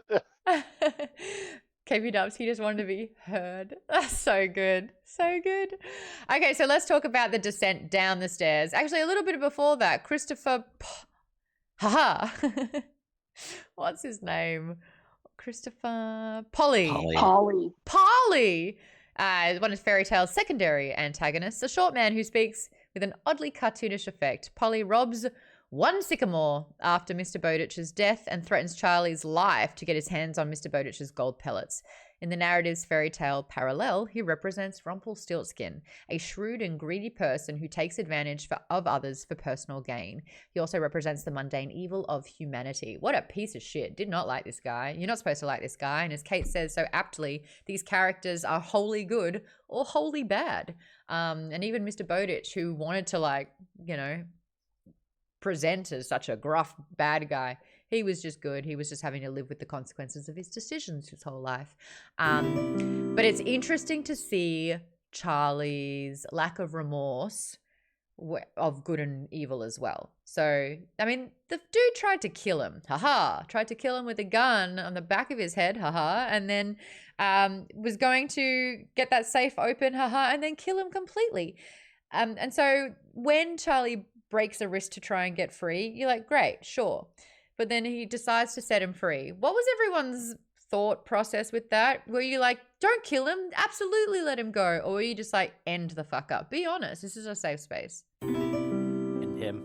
Good on you, man. So was I. I was like, he's been stalking you. He's been stalking you. He killed the jewelry guy. He killed the jewelry guy. Blood on his hands. The world is a better place without him in it, I say. Everyone else, go on. Where were your thoughts with this? I was glad they let him go. Yeah, I would let him go. I'm not bloodthirsty or anything like that. I mean, the thing is, we don't know he Regardless of what killed they it. Like, do. we think he knows. We think he did it, but we don't actually know. We just assuming because he's a terrible person, but like, or seems to be a terrible person, but. This is also first person, and I really do want to continue having this conversation in terms of, is he a reliable narrator? Likely, yes. He's mostly good, and he, even though it takes a little bit, we do learn more and more about the things that he's not proud of. Kate says Charlie's too good to have killed him. He broke the guy's wrist so that both wrists were broken when he sent him on his way. He physically had to push him over the fence because the guy couldn't even climb because his wrists were broken. Part of me was like, this is a man who has demonstrated that he's willing to kill you for money. Greed is dripping through his blood. He's stalked you. He knows where you live, and you're going to make him furiously resentful before you set him free. You have just set Village and origin story. Village and trashed the whole house after Charlie spent this entire like spring, summertime just trying to fix the place up and keep it livable for the old man, and then he just goes through like a hurricane. He defiled the pure thing that he'd done. Yeah. That was interesting though. It was an interesting kind of glimpse into Charlie kind of being like, don't fuck with me. Like, I still have a good heart, but at the same time, like, I'm going to break your wrist. And it's like a reminder, I played varsity football. I'm 6'4". I will break your kneecaps. Anyway, good on Charlie. Will that come back to bite him? Probably. I would have done a Viserys Targaryen and poured molten gold on him. Could you just wait there 1 second? I just need to heat this up. Might take a bit. Oh, don't go anywhere. Don't go anywhere. Would you have to break his ankle so he couldn't run away? No, Kate? that's when you knock him out and tie him up in the basement. and then you heat the gold and kill him slowly. I love seeing everyone's reactions to this. Robin and Vaden are like laughing hysterically. Aaron's like, yes. Terry's like, whoa. It's so interesting to see it all. Oh, I love the fact that we've got video. Pour it in his eyes first. Sorry? What'd you say? Pour it in his eyes first. Mm-hmm. You and Claudia would get along great, I think. Star Pilot 6 says, honestly, I would have just been tempted to blindfold him and drag him to the other world. Find your own way back if you can. Probably too mean to the other world. That's what I was thinking. Don't make anyone else be punished by his defiled antics. But it's going again on this thing where it's like, he doesn't have a redeeming quality. He's Weasel-esque, you know. He's so unlikable. And it's very much this black and white fairy tale dichotomy, which I like. Okay, we go down. He goes down the stairs. Poor Radar's legs aren't great. They've got to be really quiet. They see giant bats. Goes through this feeling. Oh, I'm in another world. Surfaces, sees a cottage. Dora's there. Now her coloring is quite grey. She's quite pallid. And her face seems to be like, I kind of see it like as though someone's like got their hands and just like smushed kind of thing. That's how I sort of see it. But it seems like, you know, the eyes are kind of like disappearing up into their face and like their mouth is like disappearing in a way. I listened to the book, so I know how Dora sounds, but I'm interested to know how the narrator got to that decision by the words in the book. What did Stephen do to articulate how Dora somewhat talks? Can anyone remember? Like rough, like just like very rough, like intonations. Like you can, the words are not really that legible. You just super. Are you reading this one and not listening? Oh, sorry. Never mind. I'm listening. That's okay. Didn't he say that it hurts her to speak? Yeah. Yeah, because like the way the disease is, like all of her like body is just crumbling up, so it's like her voice is now kind of shrinking. So it's like it feels like she's strained. Like she knows how to speak, like they all do. It's just straining, and the words are written in a way like a little kid just learning to write for the first time. Is the way like the words are presented, but you can tell like she knows how to speak and what the words are. It's quite confronting to sort of hear it because, you know, you have to embody what it is like to not, and so it does sound like that, which it's interesting because it's like you meet Claudia, who is deaf, and he hasn't put on any sort of deaf voice. It's just this like monotonal, almost like raised voice the whole way through. But every time someone who's like, you know, affected by the gray, it's just this agony, like trying to come out. It's like that sort of sound through. Is that Vader? Am I doing it justice? No, that's right. Yeah. Yeah. So I was just sort of like, what are they reading to kind of get that out? Anyway, can't really use her lips. Yeah. Yeah. So obviously, like, the more she shows compassion and kindness and excitement over Radar, and you see Radar's excitement, it's that thing where it's like if you trust a person and you see how they interact with them, you're like, okay, you're good. You've been cleared, background check. Okay, I like it. So when Radar's excited to see Dora, you're like, oh. And then you kind of understand that she helps mend shoes. And you're like, oh. And then she's like, I don't have much, but I'm willing to give you food. And you're like, oh, they're really good people. But you're like, what? What's up with your face? And he like obviously doesn't want to say it like that, but then we recognize more and more it's not a unique thing, because I initially thought that this is just what the people of this place look like. It's like, you know, we can't all look human. Maybe they have different blood, or like, you know, they have, you know, God took more liberty and had like chaos when he was molding humans, whatever it was. Like I was just like, you know, I just accepted it. And then you learn that it's a curse. And we still don't really know the grounds of said curse, but we know now that it affects everyone. But I think it's so funny with this fairy tale-esque you know, thing. You're like, oh, we like Dora. Dora's cool. I want to help her. She's so ready to help. Like, I want to help her. Goo Earl. And you're like, oh, Goose Girl. Got it. And it's very much this fairy tale kind of like linear progression. You go here, they send you to the next place. You go there, you learn more information, and then they send you to the next place where you learn more information. And so the story builds out in that linear progression. And so the next part, after Dora says to send her to the Goose Girl, we meet Leah, the Goose Girl. This is where we have a 17-year-old moment with, we had it a little bit before, where Dora had boobs that he noticed. It's like, oh, she's a woman. I saw it. But now we have full-on 17-year-old Charlie with Leah, who is stunning. Fairy tale perfection. So beautiful. Does not have a mouth. In fact, there's like just a scar where her mouth should be with this, well, what do they call it? Like a garish or a blemish or a, you know, yeah, this raw sort of painful looking blemish on the side of her mouth. And she can't, it's like, oh, okay, I guess you can't talk. And then through Falada, the horse, Leah's able to communicate. And so now we get exposition. We start learning about Leah. I guess a question that I want to have is, how are we finding sort of like the trope of fairy tale story? Is because, you know, we have expected this, that when we hear about the princess who's so beautiful, but she's been cursed by the big bad, and that Charlie has like an immediate hero boner to try and save her. And then he in fact starts falling into the shoes of a prince all of a sudden. Do we like that? I'm like, I'll eat it up. I'll eat it. I'll pierce my cheek and I'll slurp it up. Because the fact that the way that Leah is, yes, she's beautiful. So she's like the typical princess who, you know, is under distress in a way, but she's not really like a damsel in distress at all. You She's can commanding. see, yes, you can see the strength of her character in the way that like everyone kind of defers to her, and it's not out of fear.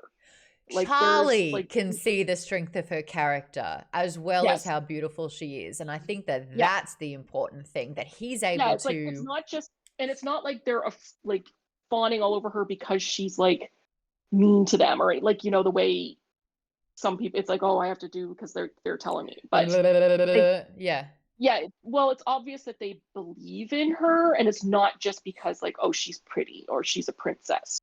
She earned She's it. like a strong character. Mhm. So I feel like it is a trope, but at the same time, it's like a really good version of that trope, I agree. where she's not a helpless princess. Aaron, thoughts? Also, another, like, to continue on the whole, she is not a princess damsel in distress kind of thing. They've all been living in this situation for probably a good couple of decades at least. So it's like whatever distress was there is gone. Like, they are settled. So they've adapted. Exactly. Like, and I do love the whole, like, fairy tale trope of, like, basically, here's your quest. You go here. They'll help you here with the next leg of the journey. And then you'll go here and here and blah, blah, blah. My only thing I don't like is every time he finds these new people, he's like, they're just long enough to get a tiny bit of exposition and where to go next. But then it's like, oh, I'm too tired. I don't have the strength to continue this conversation. You either sleep here or you just go away and just move on to the next point. And it's like, I want to know more about you right now. It's like a girl with no mouth who can talk through her horse. It's like, I want to know more about you, girl. What the fuck? But I also think it's interesting that this curse is affecting their strength. Like, she doesn't have luxury of long conversations, and the fact that her voice has been taken from her, it is a huge it costs her a lot to be able to communicate.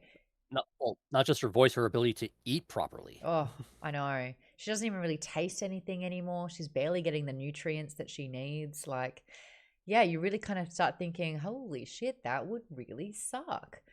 Oh, it would, because she's sucking her food. I didn't mean to do that. I did not mean to do that. And as soon as I said it, I was like, maybe there's a little space for me in hell. Avery says, but also fairy tale characters are supposed to be two-dimensional and only exist to serve the plot. I'm sorry, I didn't. I love it. It's everyone who hasn't read the book have just got, they're coming for me in the comments. Wow, says K Frito. Sure you didn't, says Bear. Listen. Robin, I haven't heard from you for a hot minute. Do you like Leah? Do you like Charlie? Do you like Radar? Yeah, I like Radar. Radar is by far my favorite. Charlie does annoy me with his constant checking of the boobage. Like, even there was one woman then they're walking down the side of the road and he comes up to her and he's like, she took the baby and put it into her breasts, and I was like, why? Like, you can just say chest. The only way I kind of am okay with it in this book is because we have the point of view of a 17-year-old boy. And I haven't been a 17-year-old boy. So I ask the men of this group, when you were a 17-year-old boy, were you able to even conclude that it could be called a chest instead of boobs?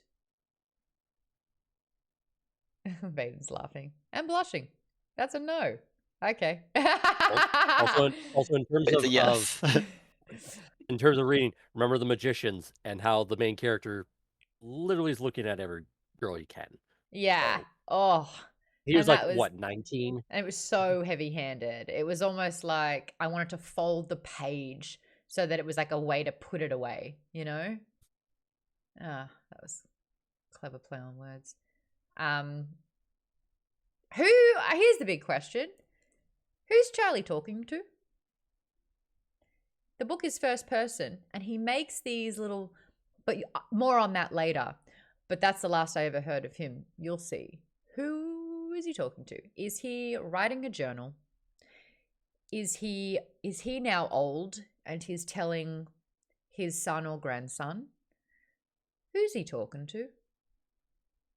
Sounds like an autobiography. Autobiography? Yeah. He's telling his fairy tale. He's talking to his podcast listeners. Jimmy, sometimes you'll comment something and you'll just have the biggest shit-eating grin. And I'm like, I'll look up and you'll be like, hee. And I'm like, what did you? Oh, there it is. There it is. You said one earlier and I saw it and I was like, oh, there it is. Avery says, like, Dora held her hands between her breasts. You mean she just held them up to her chest? Yeah. Avery says, yeah, the word breast is used where chest would serve just as fine many a times. Avery says he called himself a writer, so I'm thinking this is a memoir. Hey, internet, it's Charlie here for the Fairy Tale Staircase podcast. I hope I did that justice, Kate. One thing it's like Oh, So that's breaking up. Start again, please. Oh, internet's having a little bit of it. Fuck Spectrum. Is it Spectrum? Do you have Spectrum? Fuck Spectrum. I hate Spectrum. Do you have Spectrum, Baden? Is this what's happening? Fuck Spectrum. Yeah. Fuck Spectrum. Fuck. Let's try not to jinx Spectrum. I'm streaming 3 things at once right now. What's the third thing? A different sport? Yeah. Is hockey and Tim is sports using and all the book club. internet, so Vaden can't have any. I have Spectrum internet issues. Victor Von Groove says only. Oh, is that my swear count being 536? KV says during the slowest time of the year, there's like 6 sports on at a time. What did I tell you? Well, we have spoken about sport like 5 times too much already, and it's been mentioned 4 times. So I have spoken. KB Dubs, what are you thinking of the book? I want your input. Did not read it. You didn't read it? No, just listen in. Oh my gosh. Okay, let's just say you're in class and I, the teacher, called you out and you had to fake it. Give me 2 sentences on what you think of the book and try and convince us that you've read it. Yeah. He's just like, oh no. Fair. Avery, what did you think about the night and day of the first quarter and the second quarter, where we learn about Charlie? It's very slice of life. We go through, opening a fridge to get a can of Coke to kind of like spell out what's happening, to going into a completely different world. And even how he speaks is different. I'd love to get your take on the change and how you found it. At first I felt very drastic, but then I thought about it and realized that it makes sense with the story, because he even says on the first page, he was like, well, I was going to start with the shed, but then I realized you need the backstory and how I came to, find the shed. And so he kind of sets it out so that he's like, this beginning part, even though it's not as interesting, it's important. And I think because he laid that out, I think it works well with the story, because it gives us a lot to build Charlie's character, so we understand who he is in the real world, in our world, before we get to see him in the fictional world. So his actions make sense based on what we have learned previously. Who he is at his core. Robin, you thought that the shift of slang was better for you? That him as a 17-year-old, his slang was really tough, but then in the second quarter, he couldn't even say things like awesome sauce. Yeah, in the first quarter, they kept calling TV the idiot box, and then they called the internet just net. And I was like, no one says these things. And there was a couple other things too. And then the second quarter, he's like, oh, I can't say slang. And I was like, yes. Yes, hello, madam. What was it? It went from ma'am to madam, and he noticed these changes. Yes, Vaden. Sorry, just to quickly go back to what we're talking about. Oh yeah, because your internet's back. Yeah, that with the possible autobiography. The thing is, I'm concerned about is he can't be telling it to a bunch of people, because he knows the secret is incredibly important. He can't tell anyone else about this. He can tell his own dad, even though he's trusting his dad's. He can't tell anyone else about this. There's a trouble seeker here involving the exploration of this world. There'll be war essentially, or something horrible will happen if he tells anyone else. So who's he telling? I don't know exactly. I feel like it's writing down for his own purposes, or for someone else that maybe he's writing it down for his future, for his kid or something like that. For someone else who has to take on the burden after him. He dies. Kind of like basically Bowditch did. Well, that's insinuating that he doesn't actually solve everything, and we don't get a fairy tale happy ending. I don't imagine finishing up everything. I think he'll fix some problems, but there'll be some lingering issues that he won't be able to start resolving within his lifetime. Oh, okay. We were talking about some of the predictions for the second half of the book. The worst part about doing a little bit of research to get quotes and character info and synopsis and all that is to avoid spoilers like the plague. And I read something. So I'm not going to predict the second half of the book. But at the moment we know Leah has kind of said, hold on, I have this in my notes. Leah, Charlie learns that she was once a princess who lived in a palace near the magic sundial. She had 6 older siblings, all of whom were killed when her family was ousted from the throne. Leah's missing mouth is a result of a curse whose origin is not revealed.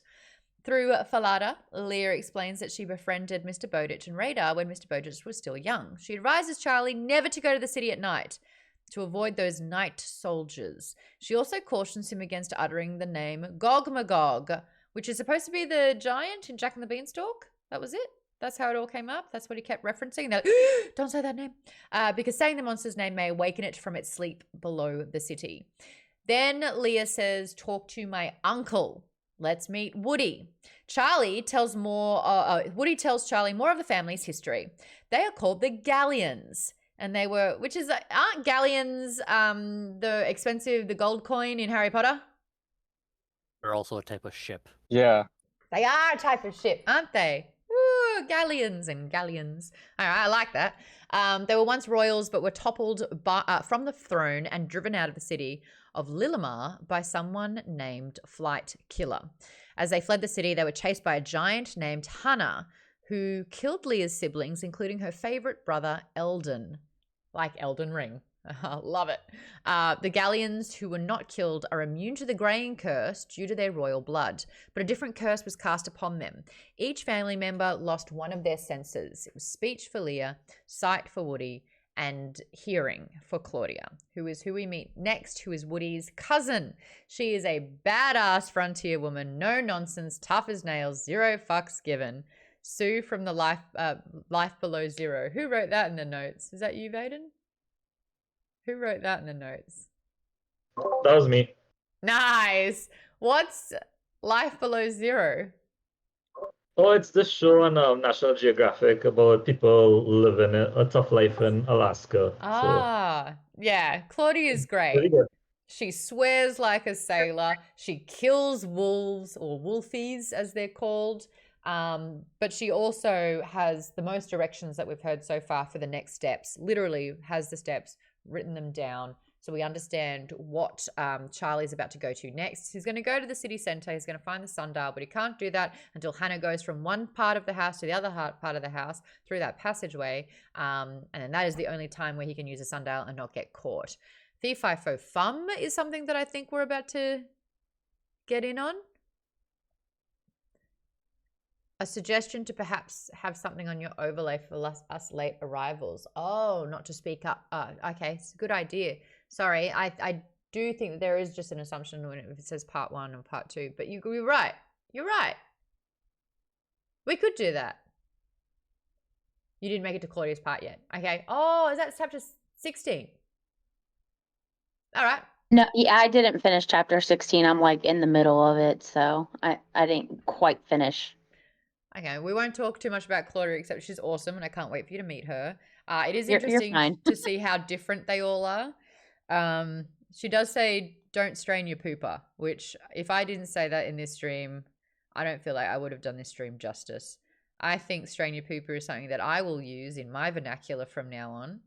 I think it is incredible. It is such a visual thing to say. And I think we're all better people for having learnt that turn of phrase. So Stephen King, I didn't know you had it in you.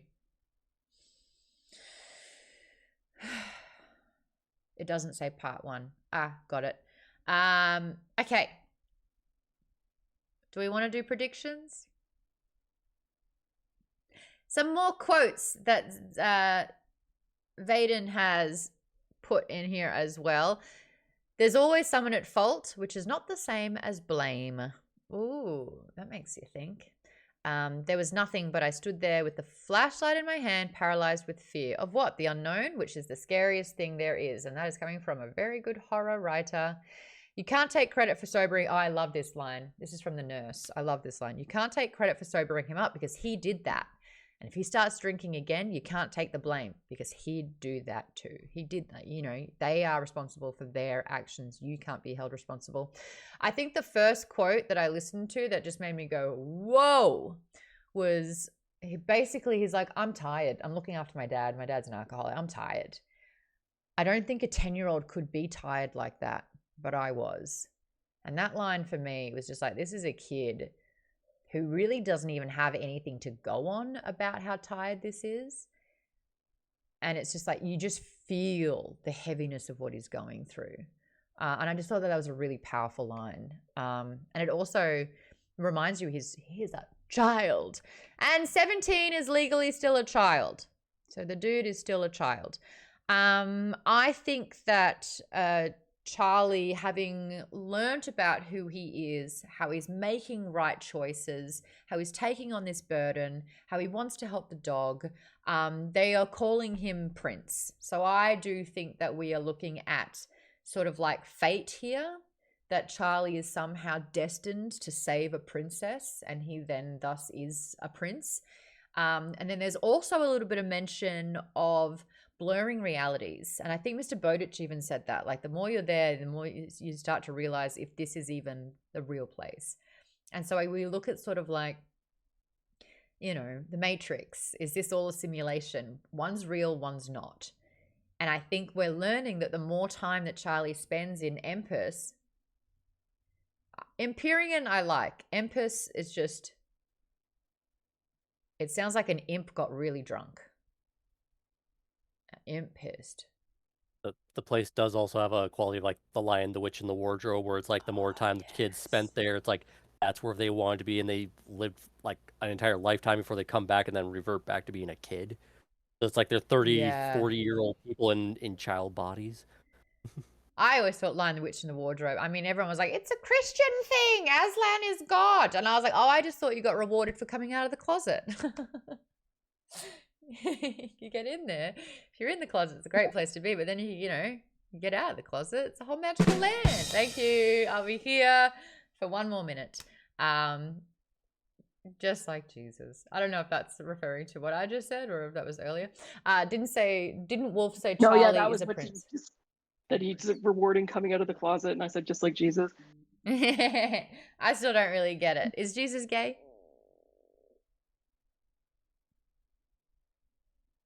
I say. Well, he did have 12 dudes that he hung out with in the desert, so I don't know. 12 is a lot. 12 is a lot. Most guy friends, I'd top it at 4 or 5 max. 12 is unrealistic. Really. We need that as a mod quote. No, we don't. We certainly don't. Sure. Hello, Eric. Lovely to have you in on this show. Hi. Hello. Thanks for bearing with me in a ride share. Oh, your poor driver. I was going to ask really. You are in an Uber. He's in I an am Uber. in Uber He's eating in an ice Uber. cream. I know. I didn't want to miss this. I love Stephen King. I'm so sorry. Have you read Stephen King before? I grew up with him. When I was little, I read I think I put 4 seasons as one of the suggested next year things. That's his anthology that created 3 feature films: The Shawshank Redemption, The Body, and Pupil.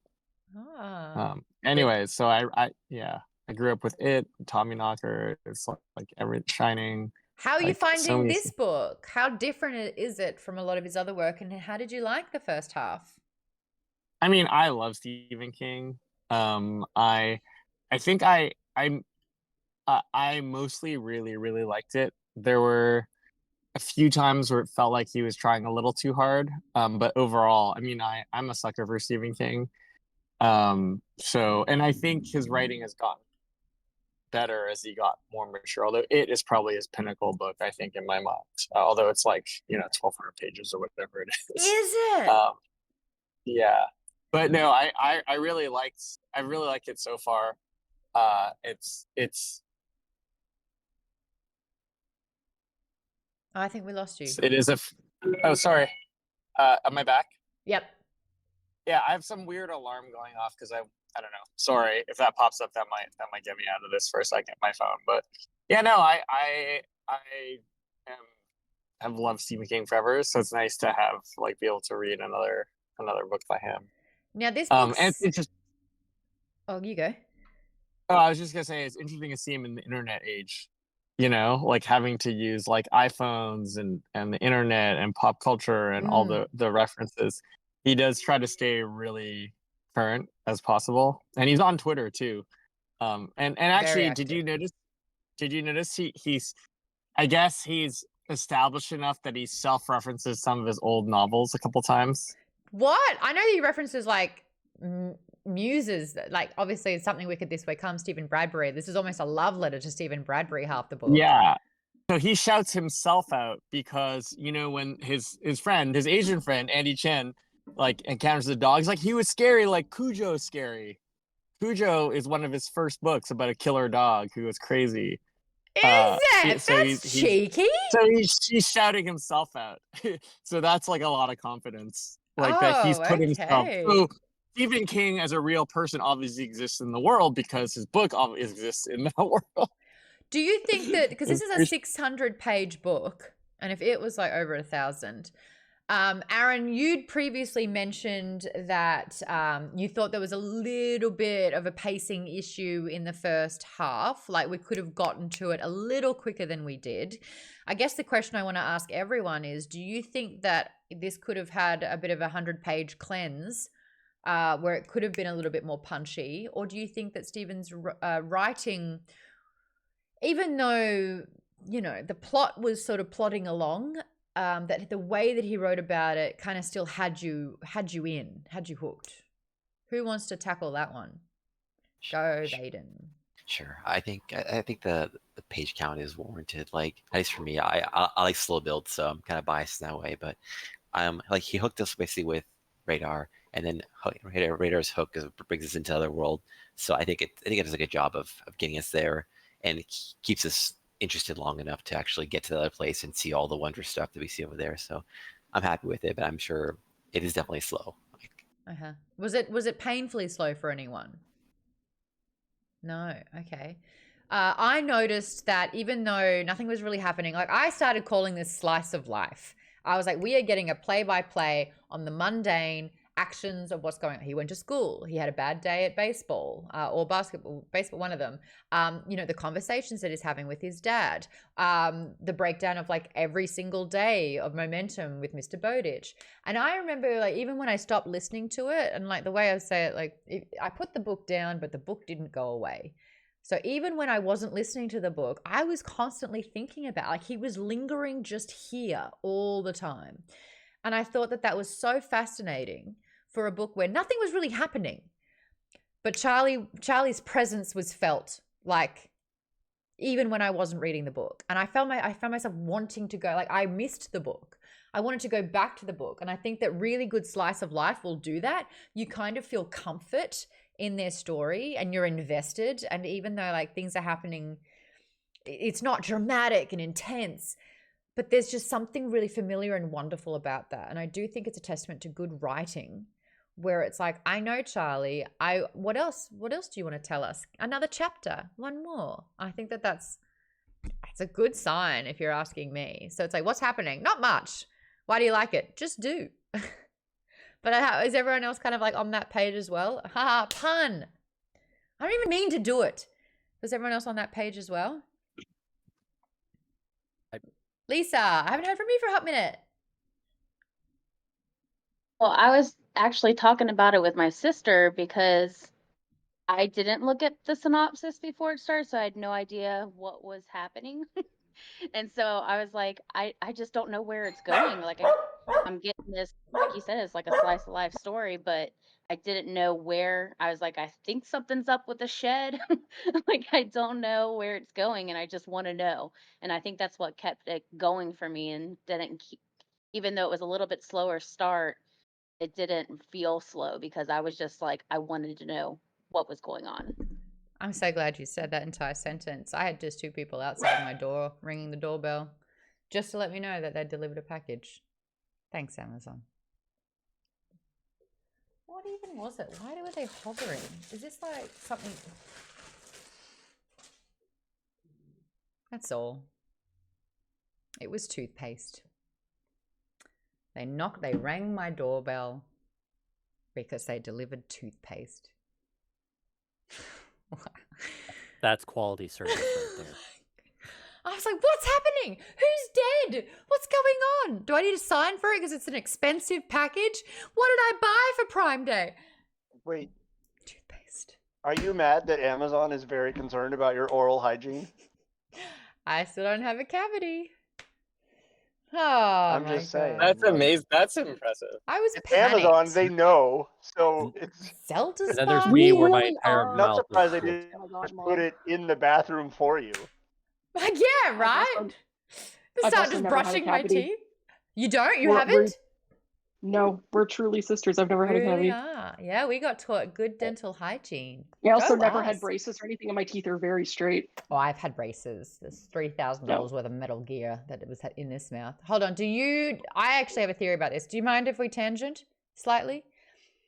Did you drink soda growing up? Yeah. I did not. And I thought that I just never liked Coke or any of those soft drinks. So I just never drank them. And I could have sworn that was the reason why I'm No, it's cavity-free. genetics. Is it? It's genetics. I don't know. Because like some people can like drink a ton of Coke, never get any cavities or anything. Someone else can drink one Coke and have like a mouthful of It's cavities. like non-smokers dying of lung cancer. You're just like, what? How come?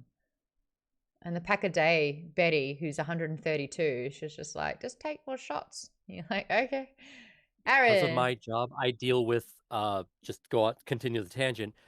My job is basically a promotion center. We help with cigarette coupons. So we get the old 84-plus-year-old people saying, I want my coupons. You know, it's like, I smoke 3 cartons a day or a week or whatever absurd number it is. I need that thing to, help pay Geez, for 3 that. cartons a day. That's a lot of cigarettes. You'd be surprised. We handle like a rewards thing, so it's like every pack gets you like points for reward stuff. So it's like they have Is that legal? Like 40, 50 pack, lids or something like that to like, That does bank not on. fly in Australia. We literally have government warnings. So you will see like mouth cancer, a photo of mouth cancer on the packet that's of what Canada's cigarettes. like too. You don't even see the. You don't It's even see legal like the in brand name. America because they want the money for the health care when you do get cancer. Well, everything also has like a Surgeon General warning, and they, tobacco company fought for that stuff. But it's like it's there, but people don't care because they're addicted. So. Yeah. We can't. What was the, where what was I the Dennis Leary thing? You could have cigarettes that come in a black pack called tumors, and smokers would be lined up around the block to get their hands on them. Oh wow. Exactly, Well, we have in where I live, you can't even have cigarettes visible in the store. They have to be behind, locked up, where no one can see them. They're like $30 for a tiny packet in Australia because they want to make it so expensive that you can't even afford to smoke. However, it is illegal you can't advertise it, you can't do merchandise for it anymore in the United States. So it's basically like it's just in the store, word of mouth, and you can have a website like show stuff or whatever, but that's it. We again have government advertising against it. So it's like, a woman who's only 34 with like kids and she's got emphysema and you can hear like the wheezing and then it will like do an x-ray into her stomach. Or they actually like squeezed out a lung of a smoker and it was just tar dripping out. And like they show a side by side. Which is ironic considering it's like everybody, including your doctor, like pretty much smoked even while giving like exams kind of thing, or they smoked back in the 70s and 80s. Yeah. They used to think smoking was good for your lungs. Because it would like clean them out or something. No, they used to put walls of cigarettes in drugstores. It was only like in the last little while they took them out of the drugstores. And Maude, I think Canada had the same, probably just with a Canadian accent, commercials. Yeah. Like there was probably a foundation because we had the squeeze out the lung one too. Yeah. Exact. So I wonder if there's just a consortium that just made localized versions of the same Commonwealth kind of children things. Don't kill yourself, eh? I heard it, Vaden. I heard it. I got out of my rideshare, which means I'm not torturing my driver, but it means my cameo has to conclude fairly quickly. Oh, you're at your destination. Have a great I night. Thank you. Can I give one more callback though that he does to himself? Yes, you can. It's related to B5 it's the blood of the Englishman, and then he goes Child Roland, who entered the Dark Tower. That's the Dark Tower trilogy. Child Roland, and Roland is the hero. That's what inspired him to do the whole thing. Yes, exactly. And he cites that poem again to In the Dark Tower story as well, he cites that too. Yeah. Yeah. Because they said that was from King Lear or one of those Shakespeare plays originally, right? Yeah. Ah, interesting. Also in the chat, Buck is leaving as well. Thank you so much for joining us for this stream. I really appreciate your inputs. Thank you, Eric. It's so good to have you. And we are, the chat and I are going to hang out for a little bit more. We did run over a little bit, so I won't steal too much of everyone's night, but we're going to hang out. If you want to become a part of this community, jump on patreon.com/Maude's Book Club. They're really great people. We talk books. We'd love to have more of you in here. Join us. Come play with us. Stephen King. I got it. I got one in. Totally not a cult, by the way. Tate the Aussie says, bye, gang. Have a good weekend. I echo those sentiments. Your homework, finish the book. We're going to read the whole dang thing, and we're going to read... What? No cult. Totally not a cult, by the way. They're like wearing a uniform in the chat here. I like that t-shirt. I like that book a lot. Looks great on you, Colleen. You are rocking that. Flavia, thank you so much for the follow. Maude's Book Club here. We are calling it for tonight. I think we're meeting back in 2 weeks' time. In 1 week today, though, get your Morningstar memories unlocked. I'll be chatting with Pierce Brown one-on-one for an hour. Get your Morningstar questions in. We're going to be going back to July's book and getting into that. And it's the final of that little trilogy. He started Fairy Tale as well. So I'm going to talk a little bit about this book with him too. I'll do that maybe at the start so that when we get into Morningstar, people can drop off if they want to. So we'll have like a little bit of that. Can we flip him off again? Oh, I think that would be lovely to do. Also, in Maude We Trust, your timing is incredible. Just popping up with that. So yes, lock it in the calendar, 5 till 6 p.m. Pierce Brown, Morningstar chat, a little bit of Fairy Tale in there. The week after that, the 26th, we'll be talking about the rest of Stephen King. If you want to join us for next month, it'll be book 4 of the Red Rising series. So if you're a fan of Red Rising, absolutely spread the word for that one. New era, so that'll be a lot of fun. We can ask Pierce what we can expect from that one. And then December, Dungeon Crawler Carl 3 and 4. So we are doing continuations for the next 2 months after this. Stephen King, I think, was one of 2 or 3 books that were standalone this year. Next year, we're going to be starting a big series as well. I already bought it. It's so big, I don't know where I put it. Oh, it doesn't fit in the bookcase. Yeah, we want to talk about big books. We are going to be starting this series next year. I want to read it so damn bad. I've read the first chapter 4 times over the last 6 years. I want to read this book, and I'm going to make you all... Oh my God, there's a map. I love maps. I love maps in fairy tale books, in high fantasy. So we're going to be reading Stormlight Archive. We've done Brandon Sanderson before, but I just can't wait. I want to read it. I'm getting distracted. I was going to try and look at the page. Oh, there's another map. I was going to look at the page count.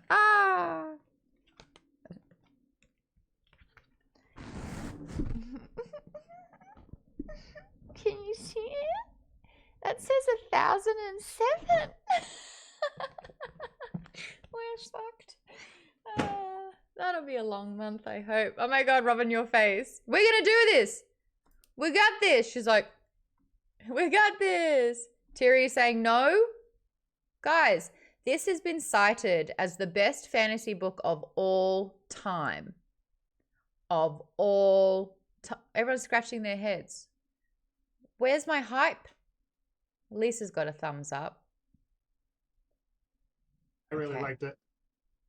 Thank you, Darren. Yay.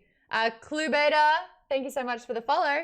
We're wrapping things up here. Please read Stephen King's Fairy Tale. Join us next week for a Q&A with the Pierce Brown. The week after that, we're going to be doing the rest of Fairy Tale, third and fourth quarter of that one. Can we break it up over 4 weeks? Oh, and keep checking in each week? If we need that level of accountability, whatever it takes, we are a team in this. Lindsay says, I just picked up the series. It was on sale for Prime Day. I'm looking forward to it. Just a cheeky 252 pages every week. Oh, yeah. We did it over 6 weeks for June. Did we do it every single week check-in for that too? Over 6 weeks? Yeah. Wow. And I actually understand that book, and I don't think I would have if we didn't do it like that, if we didn't do it in parts like that. Let's do a little raid. Who's on tonight? Raidy McRaid. You know what? I'd really like everyone to say hi to a wonderful streamer called The Geek Entry. She's also in the Alienware Hive. She's so sweet. She's a Canadian that I think moved to England to stream. She's doing the new Assassin's Creed game. It's a follower or subscriber only, but I'm going to go over there and just drop some books. We need a little book emote. Do we not have a book? Do we not have a book? We do. We do? Where's the book? Ah, the logo. Love it. Yes, okay, we have a book. Good. Love it. Let's go over. Have a good night, everyone. Members Plus, let's chat. Let's get our chat on.